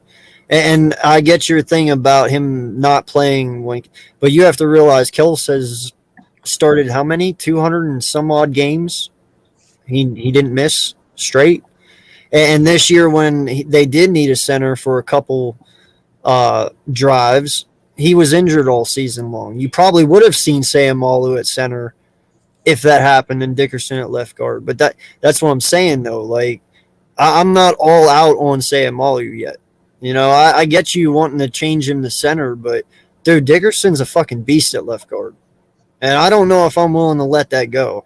When you have Dickerson and you have Mailata, 1.66 and 1.67, I'd rather have that protecting my blind side.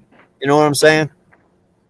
And then you just get your center. Guys, I'm out. I'm gonna watch the game. All right, bro. Right. The current guy we had is a small guy. You know what I'm saying? And that's what they thought was underpowered and couldn't do it. He's one of the best centers in the game. So, yeah, size is one thing, but again, it's all about how smart you are. And I think Dickerson is extremely intelligent. You got to get a center. Go ahead, Joe. And not only a center, I just think we need to bring, if Kelsey's going to be here for another year and Lane Johnson, I just think that we're going to need another set of guys in here to learn from them, so that way they could be able to utilize them when they do retire or when they move on from the Eagles organization. Because I'm going to tell you this right now, bro. Oh, go ahead, bud. I thought you were done. My bad. Yeah, it's kind of now, bro, because, honestly, we're short. We're at linebacker and defensive line because everybody's aging. That's because of Holly Roseman getting all these old players or whatever. That's what I'm saying.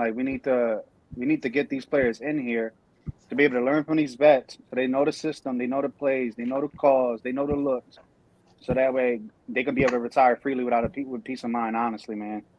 Yeah. Yeah. No, I agree with that. I think that's what it is. Yeah, I think that's what it is. I think they just want to. I think they want to play one more year and just show these young cats, especially like Sayamalu, Dickerson, Herbig. Who's the other cat that we have in our lineman as well? At the Brooks. Driscoll. Another guy. Well, you have Driscoll. Dickerson. Driscoll. Yeah. Oh, Petta? Oh, Driscoll. But Driscoll. Didn't he play center at one point? Driscoll played everywhere when he was with Auburn. He played every position on the line. So why not have Sayamalu play that position that he's dominant at, and then we put Dickerson at left guard, and then get Driscoll to do a center. Driscoll could do center. I ain't gonna lie. No, he's big. I mean, I swear I've seen him go in the center, bro, this year. It's gonna be interesting to see how. The one issue I see with Sayamalu also is, like you said, that was the original intent. The original intent was for Sayamalu to sit back and learn from Kelsey, and we've seen that. But also, then, what would be the point of drafting Dickerson then? It's because we still needed a center. Sayamalu wasn't that guy. So again, if we drafted him to do that, but dude, you got people sitting here talking about drafting Linderbaum at 15. If they draft Linderbaum at 15, Dickerson's staying at left guard. You get what I mean? So they're not. Exactly. Well, here's my thing. No, that's what I'm saying. If you can't draft him, you're going into another season where you're getting a center who's injured who can't play. What's the point? No, Linderbaum is not. Linderbaum's not an injury-prone center. He's not injured. No, I'm not saying injury-prone. Isn't he currently injured? He's not injured. No, he's not injured, Vic. He's not okay, injured. That's what I thought. He was injured. No, but that's what I'm saying though. If you draft Linderbaum at 15, Dickerson's not going to center. He's staying at left guard. Exactly. Okay, that's what I'm saying. It doesn't matter if you drafted him to be a center. Dickerson can literally play anywhere on the line, just like Driscoll. You know, they'll put him wherever he suits. And right now, dude, like you were nominated as a Pro Bowl help me out here. Alternate, thank you. Alternate. Like that's a huge achievement. And he didn't even start the whole year. I'm not willing to move Landon Dickerson off left guard. I'm not. I understand you need a center. Well, then go fucking get a center. But I'm not moving Dickerson. I'm not. I mean, you could get, and this is just a backup option if you want to. You could get Ben Jones, the center from Tennessee, who did actually pretty solid this year. And you could give him a solid bag. And well, you got Brian Allen from the Rams. He's even a free agent this year, and he's 26. You know, that's what I'm saying. You got centers out here. You don't need to draft one, and you sure as hell don't need to move Dickerson to center. You have centers to choose from. And young ones. That's what I'm saying. Why mess with something that's not broken? You were the number one rushing offense this year with Dickerson at left guard. Leave him at left guard and find a new center, whether that's in free agency or in the draft. But I'm not messing with it if it ain't broken. Exactly. I'm not moving Dickerson either. I'm keeping him at left guard and keeping him on that left side with Jordan Mcleod. I'm not moving Dickerson anywhere. One of the only guys I could see the Eagles getting, even if Kelsey doesn't retire, I mean, I don't know who we have. I mean, Herbig, we all know the story on Herbig. He's not really as great as we expected. And I know we have some other guys too, but what I was thinking is that we could get Tyler Linderbaum at either 15 or 16, bring him in, have him learn behind Kelsey, have him be coached up by Stoutland, and then be ready for the future because eventually Kelsey's going to retire. Herbig's not going to really do us much, and I forget who else we have, but I'm not sure how well they could do on the offensive line. So if you want experience and if you want someone to come in and be that guy while being coached up and experienced behind Kelsey, I'd bring in Linderbaum even just to be coached up and learn behind Kels. And further, I agree, man. And in fact, I saw a thing that says that we might move on from Herbig this year, maybe possibly even trade him. I don't know why. I mean, I think he makes a good guard. He's not the best, but he makes a good backup. Yeah, he doesn't make a good guard. He's better at guard. He's just not. Oh, yeah, he can't play center worth shit. Like, he sucks at center, but he makes a pretty good guard. I mean, he filled in really nice for Sayamalu last year on the left side whenever he was down there. Yeah, you know, and he fills in at the right guard position whenever Driscoll went down. You know, yeah, I like Herbig as a guard, not a center.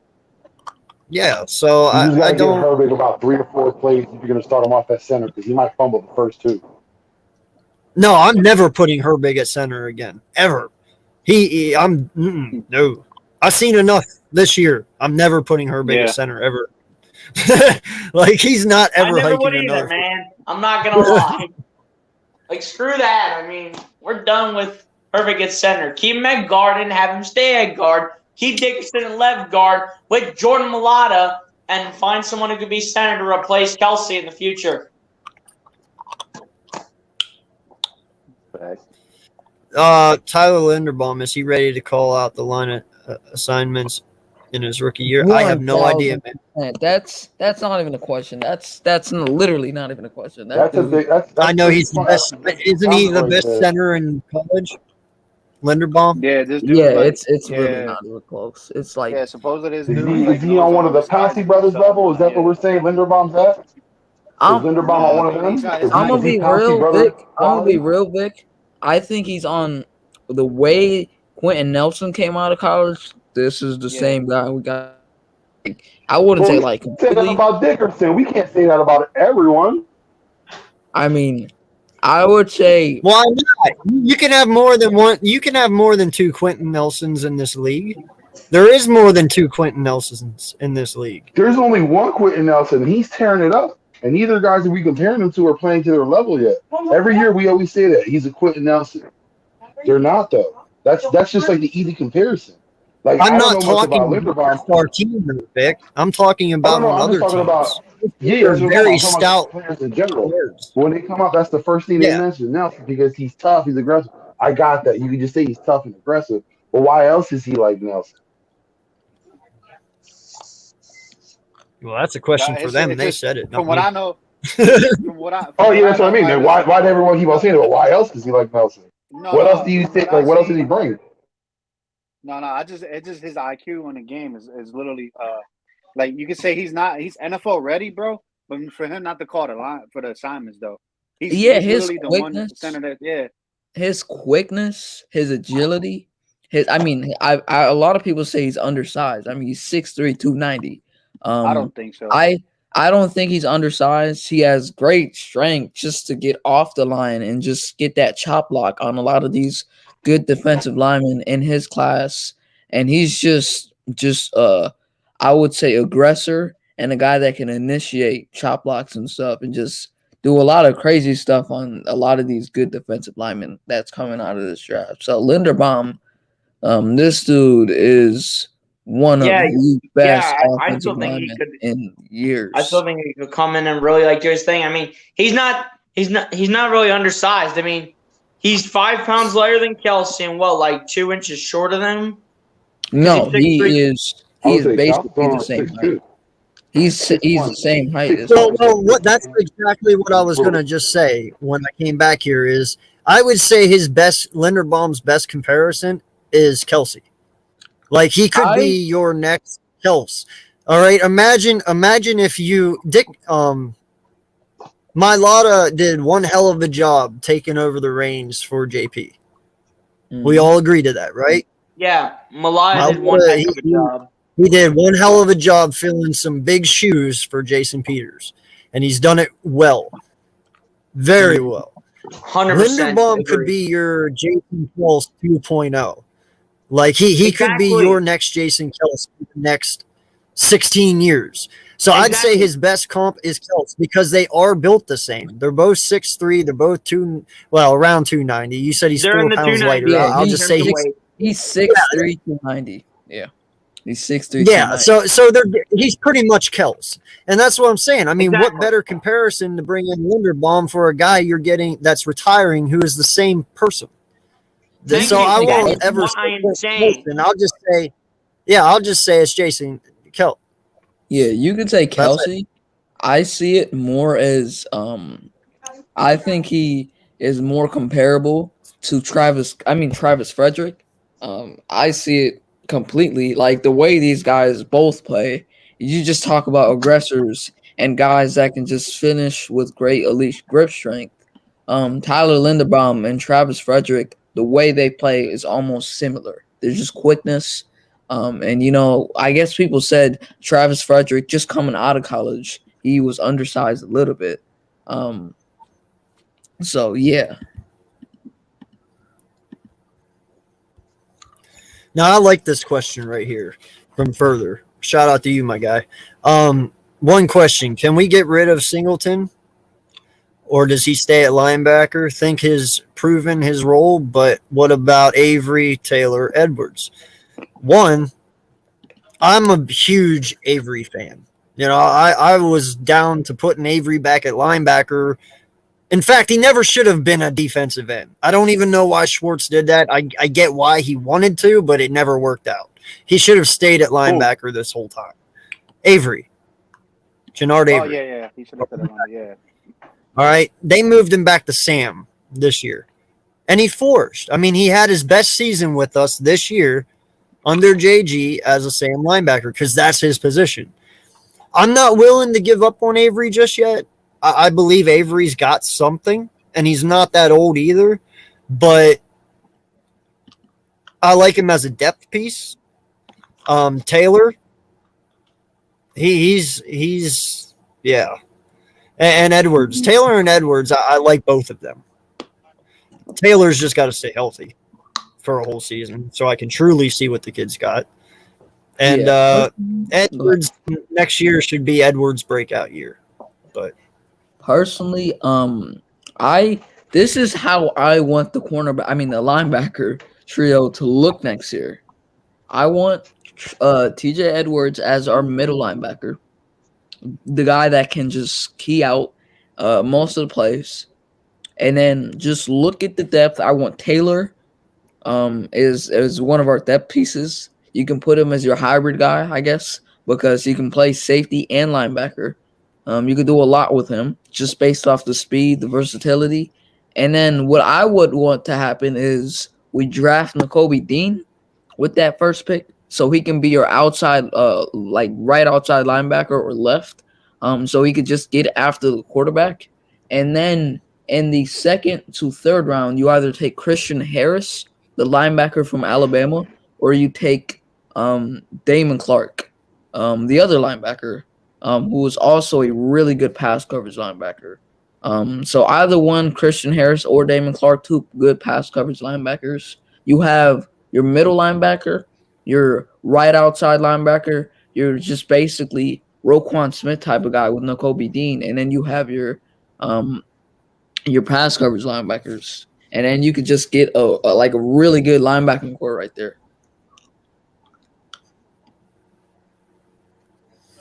I like that. Yeah, well, no matter what, man, we need to fix our linebacking core. Hands down. That is no ifs, ands, or buts. We need to. How we do it, I have no idea, but we got to. Has to happen somewhere. Yeah, I'm not trying to be down, but I'm hoping that this season, upcoming season, Edwards and Taylor are backups. We have people that are in position to be starters, because I got it. They held up for us when we needed them, but we need better. We need better. We can't stay with the same. Now Singleton, I think he's a special teamer at best. Mm-hmm. Dude, Singleton gets ran over too much for me. But he does come up in some decent times. You got to give him some credit. He does come up some decent times. He didn't even start the whole season, and he led our team in tackles with 127 again. Yeah, he's getting the kid can tackle, but he gets ran the fuck over too. You know what I mean? Like, and that's many times I go on his ass this year. Mm-hmm. That's because of the what was you saying, Slay?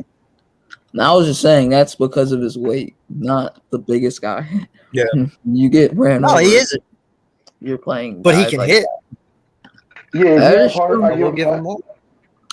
why I said I think he's best with special teams right now. If he can come in and fill in, also defensive plays here and there, that's all right. But for him to be a starter, I think that's out the question. Yeah, no, we really truly have to redevelop this linebacking core and revamp it a lot. But I don't know.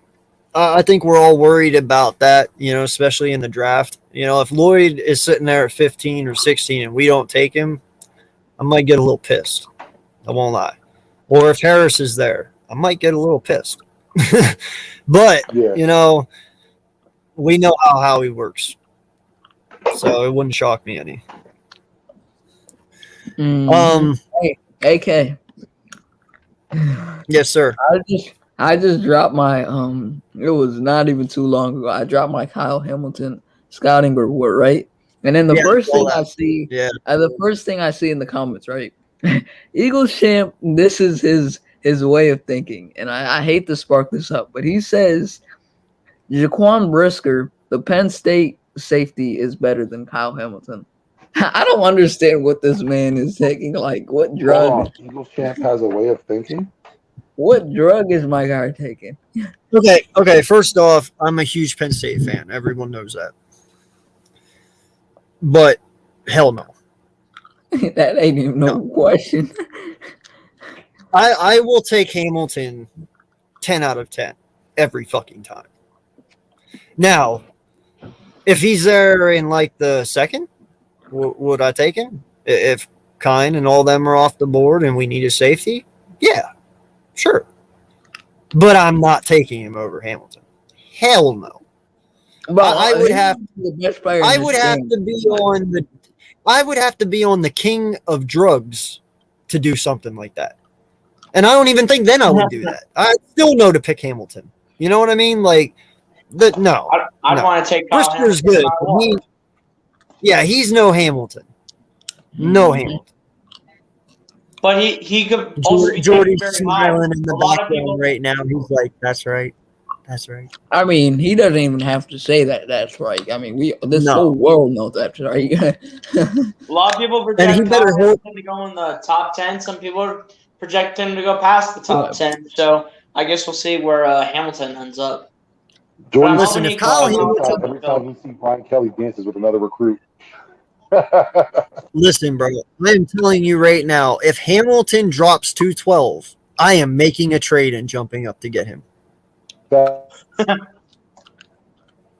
I mean, there's no ifs. The only way I'm trading any draft capital for any player is if Hamilton drops to at least 10 to 12. If he's at 10 or 12, you have to go get him. Like, you have to. I know we have holes, but Hamilton will be – he's going to be a stud for a long time. A huge hole that we need to fill with two guys that could possibly out of Philly this year. Mm-hmm. There's only three players that you would even trade up for. Well, in terms of like starting safeties, though, Slay. I mean, Rodney Macleod could be going, and Anthony Harris is on a 1-year deal, so those two could be going. There's only three players that I would even trade for. And we're eventually going to need another safety, so Hutchinson, we'll probably like Hamilton. Yeah, Hutchinson. Hutchinson's gonna be like 1 or 2, to be honest. Yeah, I'm just saying that's like the only like Hutchinson, Hamilton, and Thibodeau is like the only 3 players I would even look up to trade for if they even fall. That's the only 3. Gio, you make a really good point there, my guy. I am probably the biggest Kayvon Wallace supporter out of every Eagle content creator, but even that kid's starting to make me not believe anymore. You know, I thought Kayvon was going to be the next coming of BD. No lie. I wasn't gonna say it, but I was gonna say it. Even BD thought that. But unfortunately, he has failed me, and I don't know how much longer I can hold on. You know, I think he's going into year 3 this coming year, right? This was his 2nd year. So yeah. I need to really see a big improvement this coming year, or I'm done. Because, like I said, I'm tired of waiting around. I understand we got to develop players, but you also need players with talent if you want to develop them. Mm-hmm. So correct. Hey, let me ask you something. Is Mike Zimmer on the hot seat? Like he's gone from the Vikings? Yeah, he got fired already. Vikings head coach. Yeah, he got fired. Listen, as far as seeing, I was living in a household with a Vikings fan and seeing this dude and the defense how it was. This dude can make these safeties and linebackers, bro. How about not give him a shot? I've seen Anthony Barr, like, you know what I mean, Everson Griffin and all that, like they was dominant. And then you also had the guy we just had not too long ago that we picked him up from the Vikings. What's his name, man? The safety. Oh, Wilson. Bum in our Wilson. side, though. Wilson. Oh, wait. No, Eric Yeah, Wilson. Wilson There was another one. There was another one. Harris. Yeah, we had a safety. Harris. Sendejo. Shinde. Oh, we had Whoa. Sendejo. Okay. Andrew Sendejo. Yeah, we had Sendejo He be hurting more 2018 teammates than because I remember when we were playing against the Vikings in 2018, we had Sendejo on our team, and I remember him playing in that game. Right. But just going back to that logic though, because I've seen from my forehand, I've seen Viking games because I lived with my cousin. He was a Vikings fan, diehard. This dude ran a solid defense, man. When it came down to the secondary, bro, I won't mind having him, man, to see what he could transform this defense. Mike Zimmer to the defense is like what Jeff Stoutland is to the offensive line. Right, that's what I'm saying. Because come on, dog, crown that dude right there, Stoutland, bro. Literally, he changed this. And I'm saying, I know, and I'm saying this as an Eagles fan, diehard Eagles fan. I lived in a Vikings household, and I've seen how Zimmer ran the defense. Regardless, even though we trashed them that Super Bowl year, but still, dude, I've seen some of his players, bro. Yeah. Well, listen, man, I'm going to answer you real quick further. I've had your thing up here for a while, and as a VT fan, thanks for the new head coach. You're welcome. What is your take on Brett Pryor? You can fucking have him. That's what I can tell you. You can fucking have him. Because listen, I don't like any of fucking Penn State's coaching staff. I fucking hate Franklin. I think Franklin needs to be out the motherfucking door and never come back. I don't like any of his coaching staff. I don't want them. So you may have him. And that's what I feel about that. Good luck. That's all I got to say. Good luck. Fuck Franklin, but good luck. And did you say you second that? I hope they got that. Yes, I do. That Franklin, for some reason, I don't know why they gave him that contract, why they regard him so highly. He's decent at recruiting. I got that. But again, like year in and year out, man, we're set up for disappointment. When you got a guy like Jopa, and then you go, and now you have a guy like Franklin, dude, everyone fucking sucks. You know what I mean? Like, you're never going to be able to replace stable. They were so hungry just to have a stable coach. They didn't care. You know, they liked being like that. They like to have that taken care of. But they got to do better. Listen, the alumni, we got to do better. I'm sorry. Yes. Yeah. You know, I hold Penn State in very high regards. I do. You know, we are the linebacker university. We that's all we do is develop linebackers all the time. But yeah, dude, we got an Ohio State fan here. You know, you need to fucking kick the shit out of these motherfuckers. You're not doing it. You got to beat Ohio State. You're not fucking doing it. You know, when Joe was around, these guys feared walking in on us. They don't fear us anymore. You need to put the fear back into the Big Ten, and Franklin is not that guy you have to be scared of. You get what I'm saying? So, fuck Franklin, man. I can't. He's a bum. Yeah. No, I'm telling you, bro. Good luck. That's all I got to say. I hope he ends up being better for you than Franklin is for us. That's all I say, dude.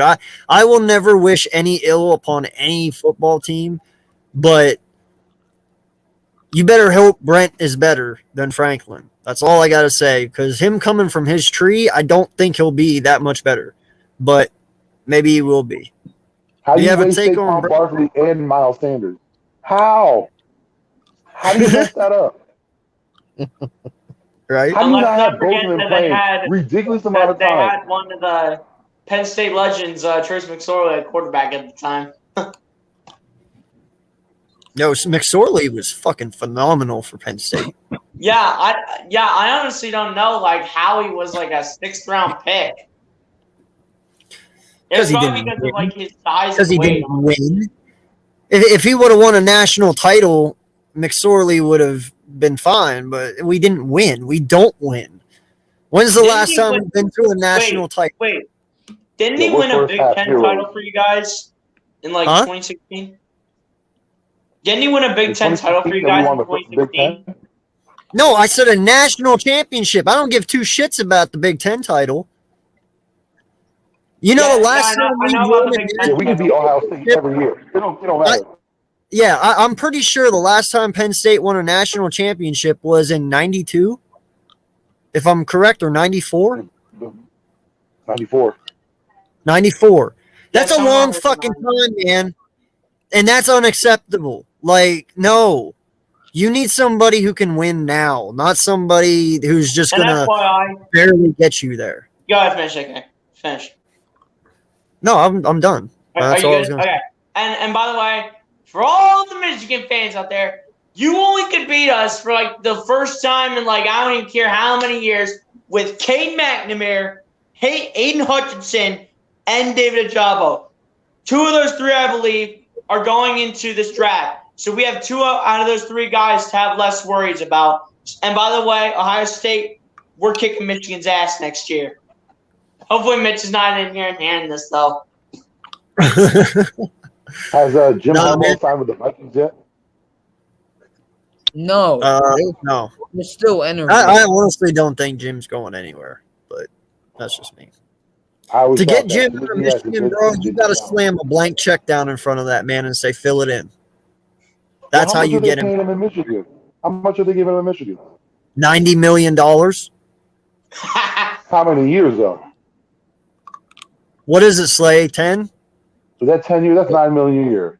You tell me an NFL team can't match that or do better?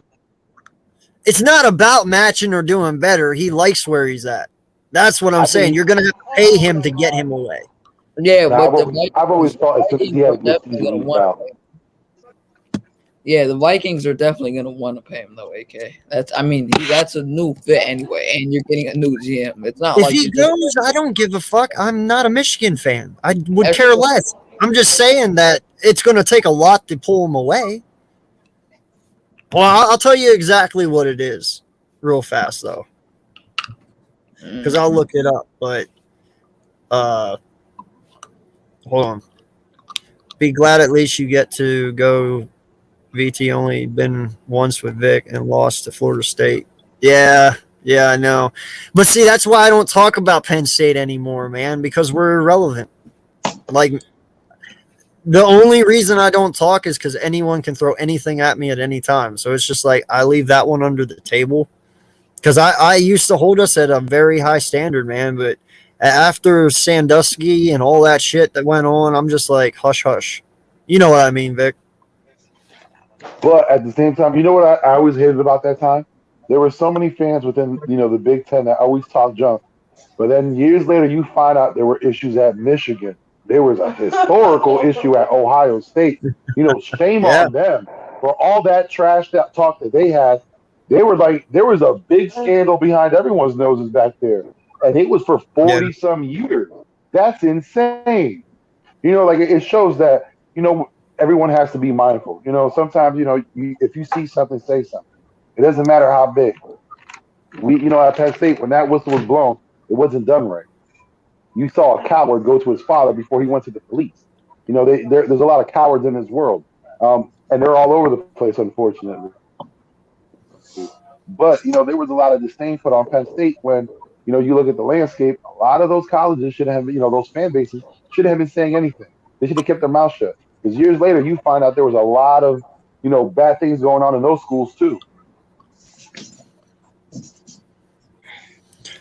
Hey, Steven, I'd be okay with that, man. Like I said, I'd be good with that. I'm not gonna lie for a safety right there. Yeah, no, I'd take Matthew. I know he's old, but he still produces. So, yeah, man. No, I'm not just listen. I'm a huge Penn State fan. I'm just not big into watching college football anymore. I mean, when Joe died and everything, dude, I lost love for it. Joe was Joe. Vic, you know what I mean. It was heartbreaking how because like as a kid, my sister would go to Penn State. So like I would tell my wife this, like I was 16, 15 years old. I was on a campus at Penn State, basically living there because I would always run away from home and go with my sister. Yeah, so like I spent. I never missed a blue-white game in my life. I've always been. There's so many traditions like that. Like there's so much that's involved with Penn State. It's not just the name. It's not just to say Happy Valley. There's so many traditions that go on. You'll never know what it feels like to be at an all-white game. Yeah, like that's one of the best experiences. Or being at the first game of the season when you're just tailgating with everybody. And if you make it to a big game, imagine that. Imagine that, like the crowd when you're in there, when you finally make it to the Rose Bowl at the time. That was our big get. If we can make it to the Rose Bowl. And being at home to be a part of that crowd when we get there, you'll never know what that is. And, a lot of that was lost because of how the relationship with Joe Pa ended. A lot of that luster went away. We're trying to build it up now, but, a lot of diehards see it hard because just like AK was saying, with Franklin, we're in contention for a while until we play like Indiana, until we play like Wisconsin in a 6 week. And then, that messes up our whole season from there. We never been consistent since. And I think that's what we need to get back to. We need to get back to see a few further.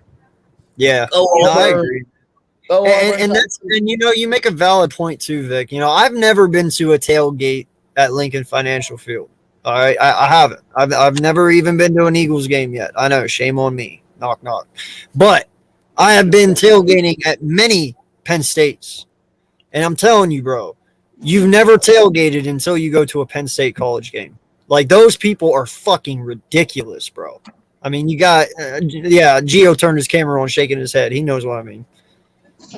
Listen, you give that girl softball field some purpose. Hey, look, I've been to a Phillies tailgate, and I got a picture of me passed out drunk on the parking lot, bro. World Series. I got. Damn. I think I saw that. But I went to a Penn. Yeah, I posted there, and then I was like, yeah, let me take it off. It's boring. Yeah, Penn State, bro. Oh my God, bro. I had a white shirt, white pants. It was all white Air Forces, bro. I left there with different colors, bro. I thought I went to like a color run thing. Mm-hmm. Oh yeah, crazy. Women topless, everything, bro. I seen a midget run topless. I was like, what the hell am I walking into, bro?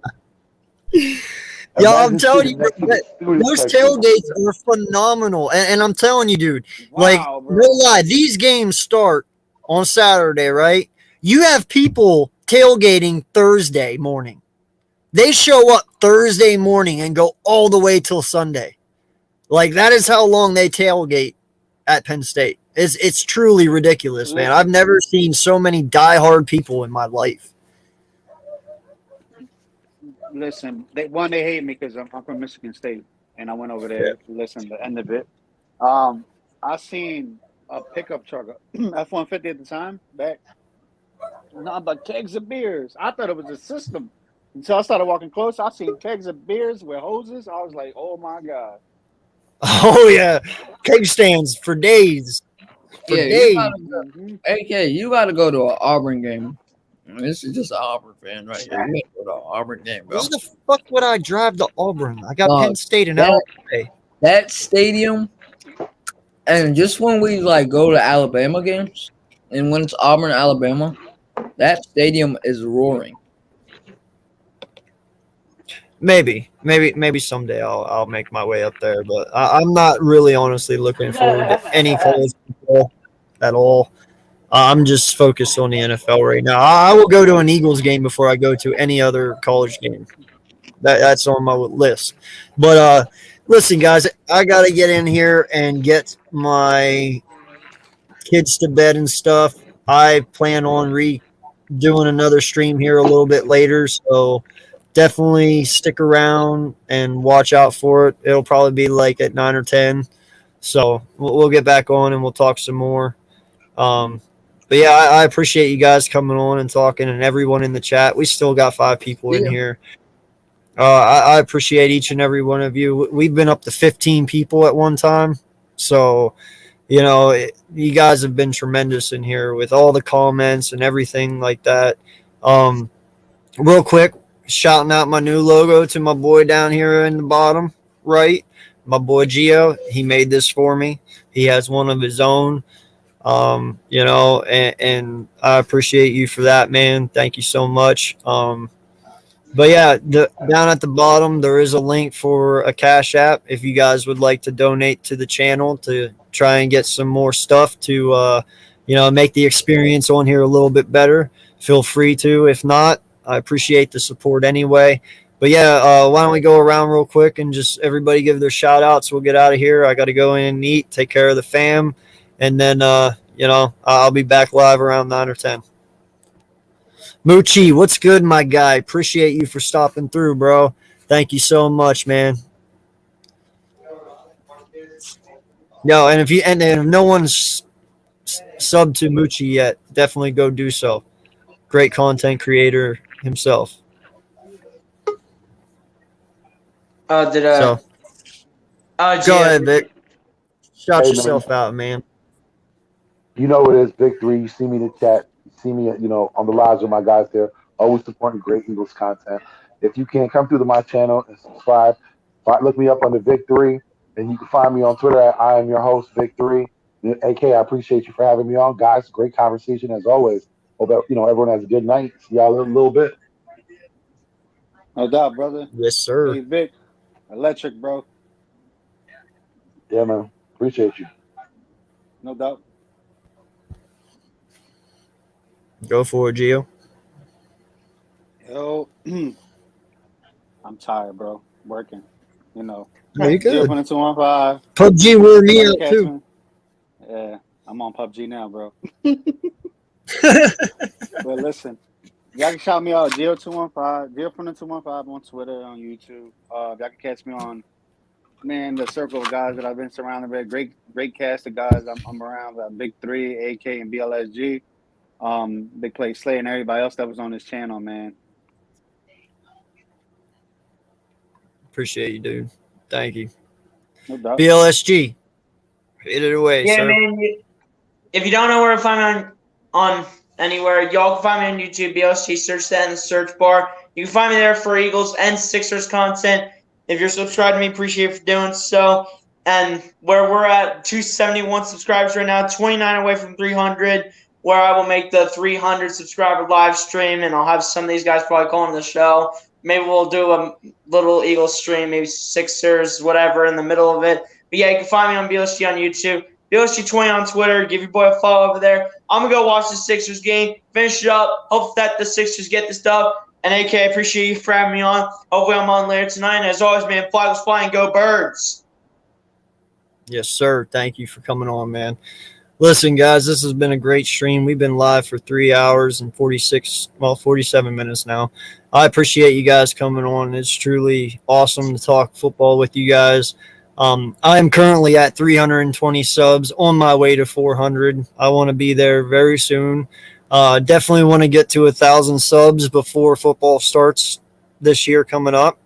I already have my watch hours. Now I just need the subs, so I want to be monetized. I want to get there as fast as possible. So shout out to everyone who has subs so far. I appreciate you guys. I will never forget you. You all are always here. And thank you so much. And yeah, man, in the meantime, for me to get donations, you got to go through the Cash App. So I appreciate you guys. That's but yeah. Gio backstage. Huh? Was Gio trying to re-enter the stream? No. Yeah. Luke, come back at 10, dude. Yeah, so until next time, guys, this has been another successful stream. Appreciate you and everyone who has been here and talked in the chat. Until next time, I am AK Eagles from the Eagles Uncensored podcast. I may fuss and cuss, but you can count on me and my content like the fucking city bus. And if you like the Wagyu, subscribe too.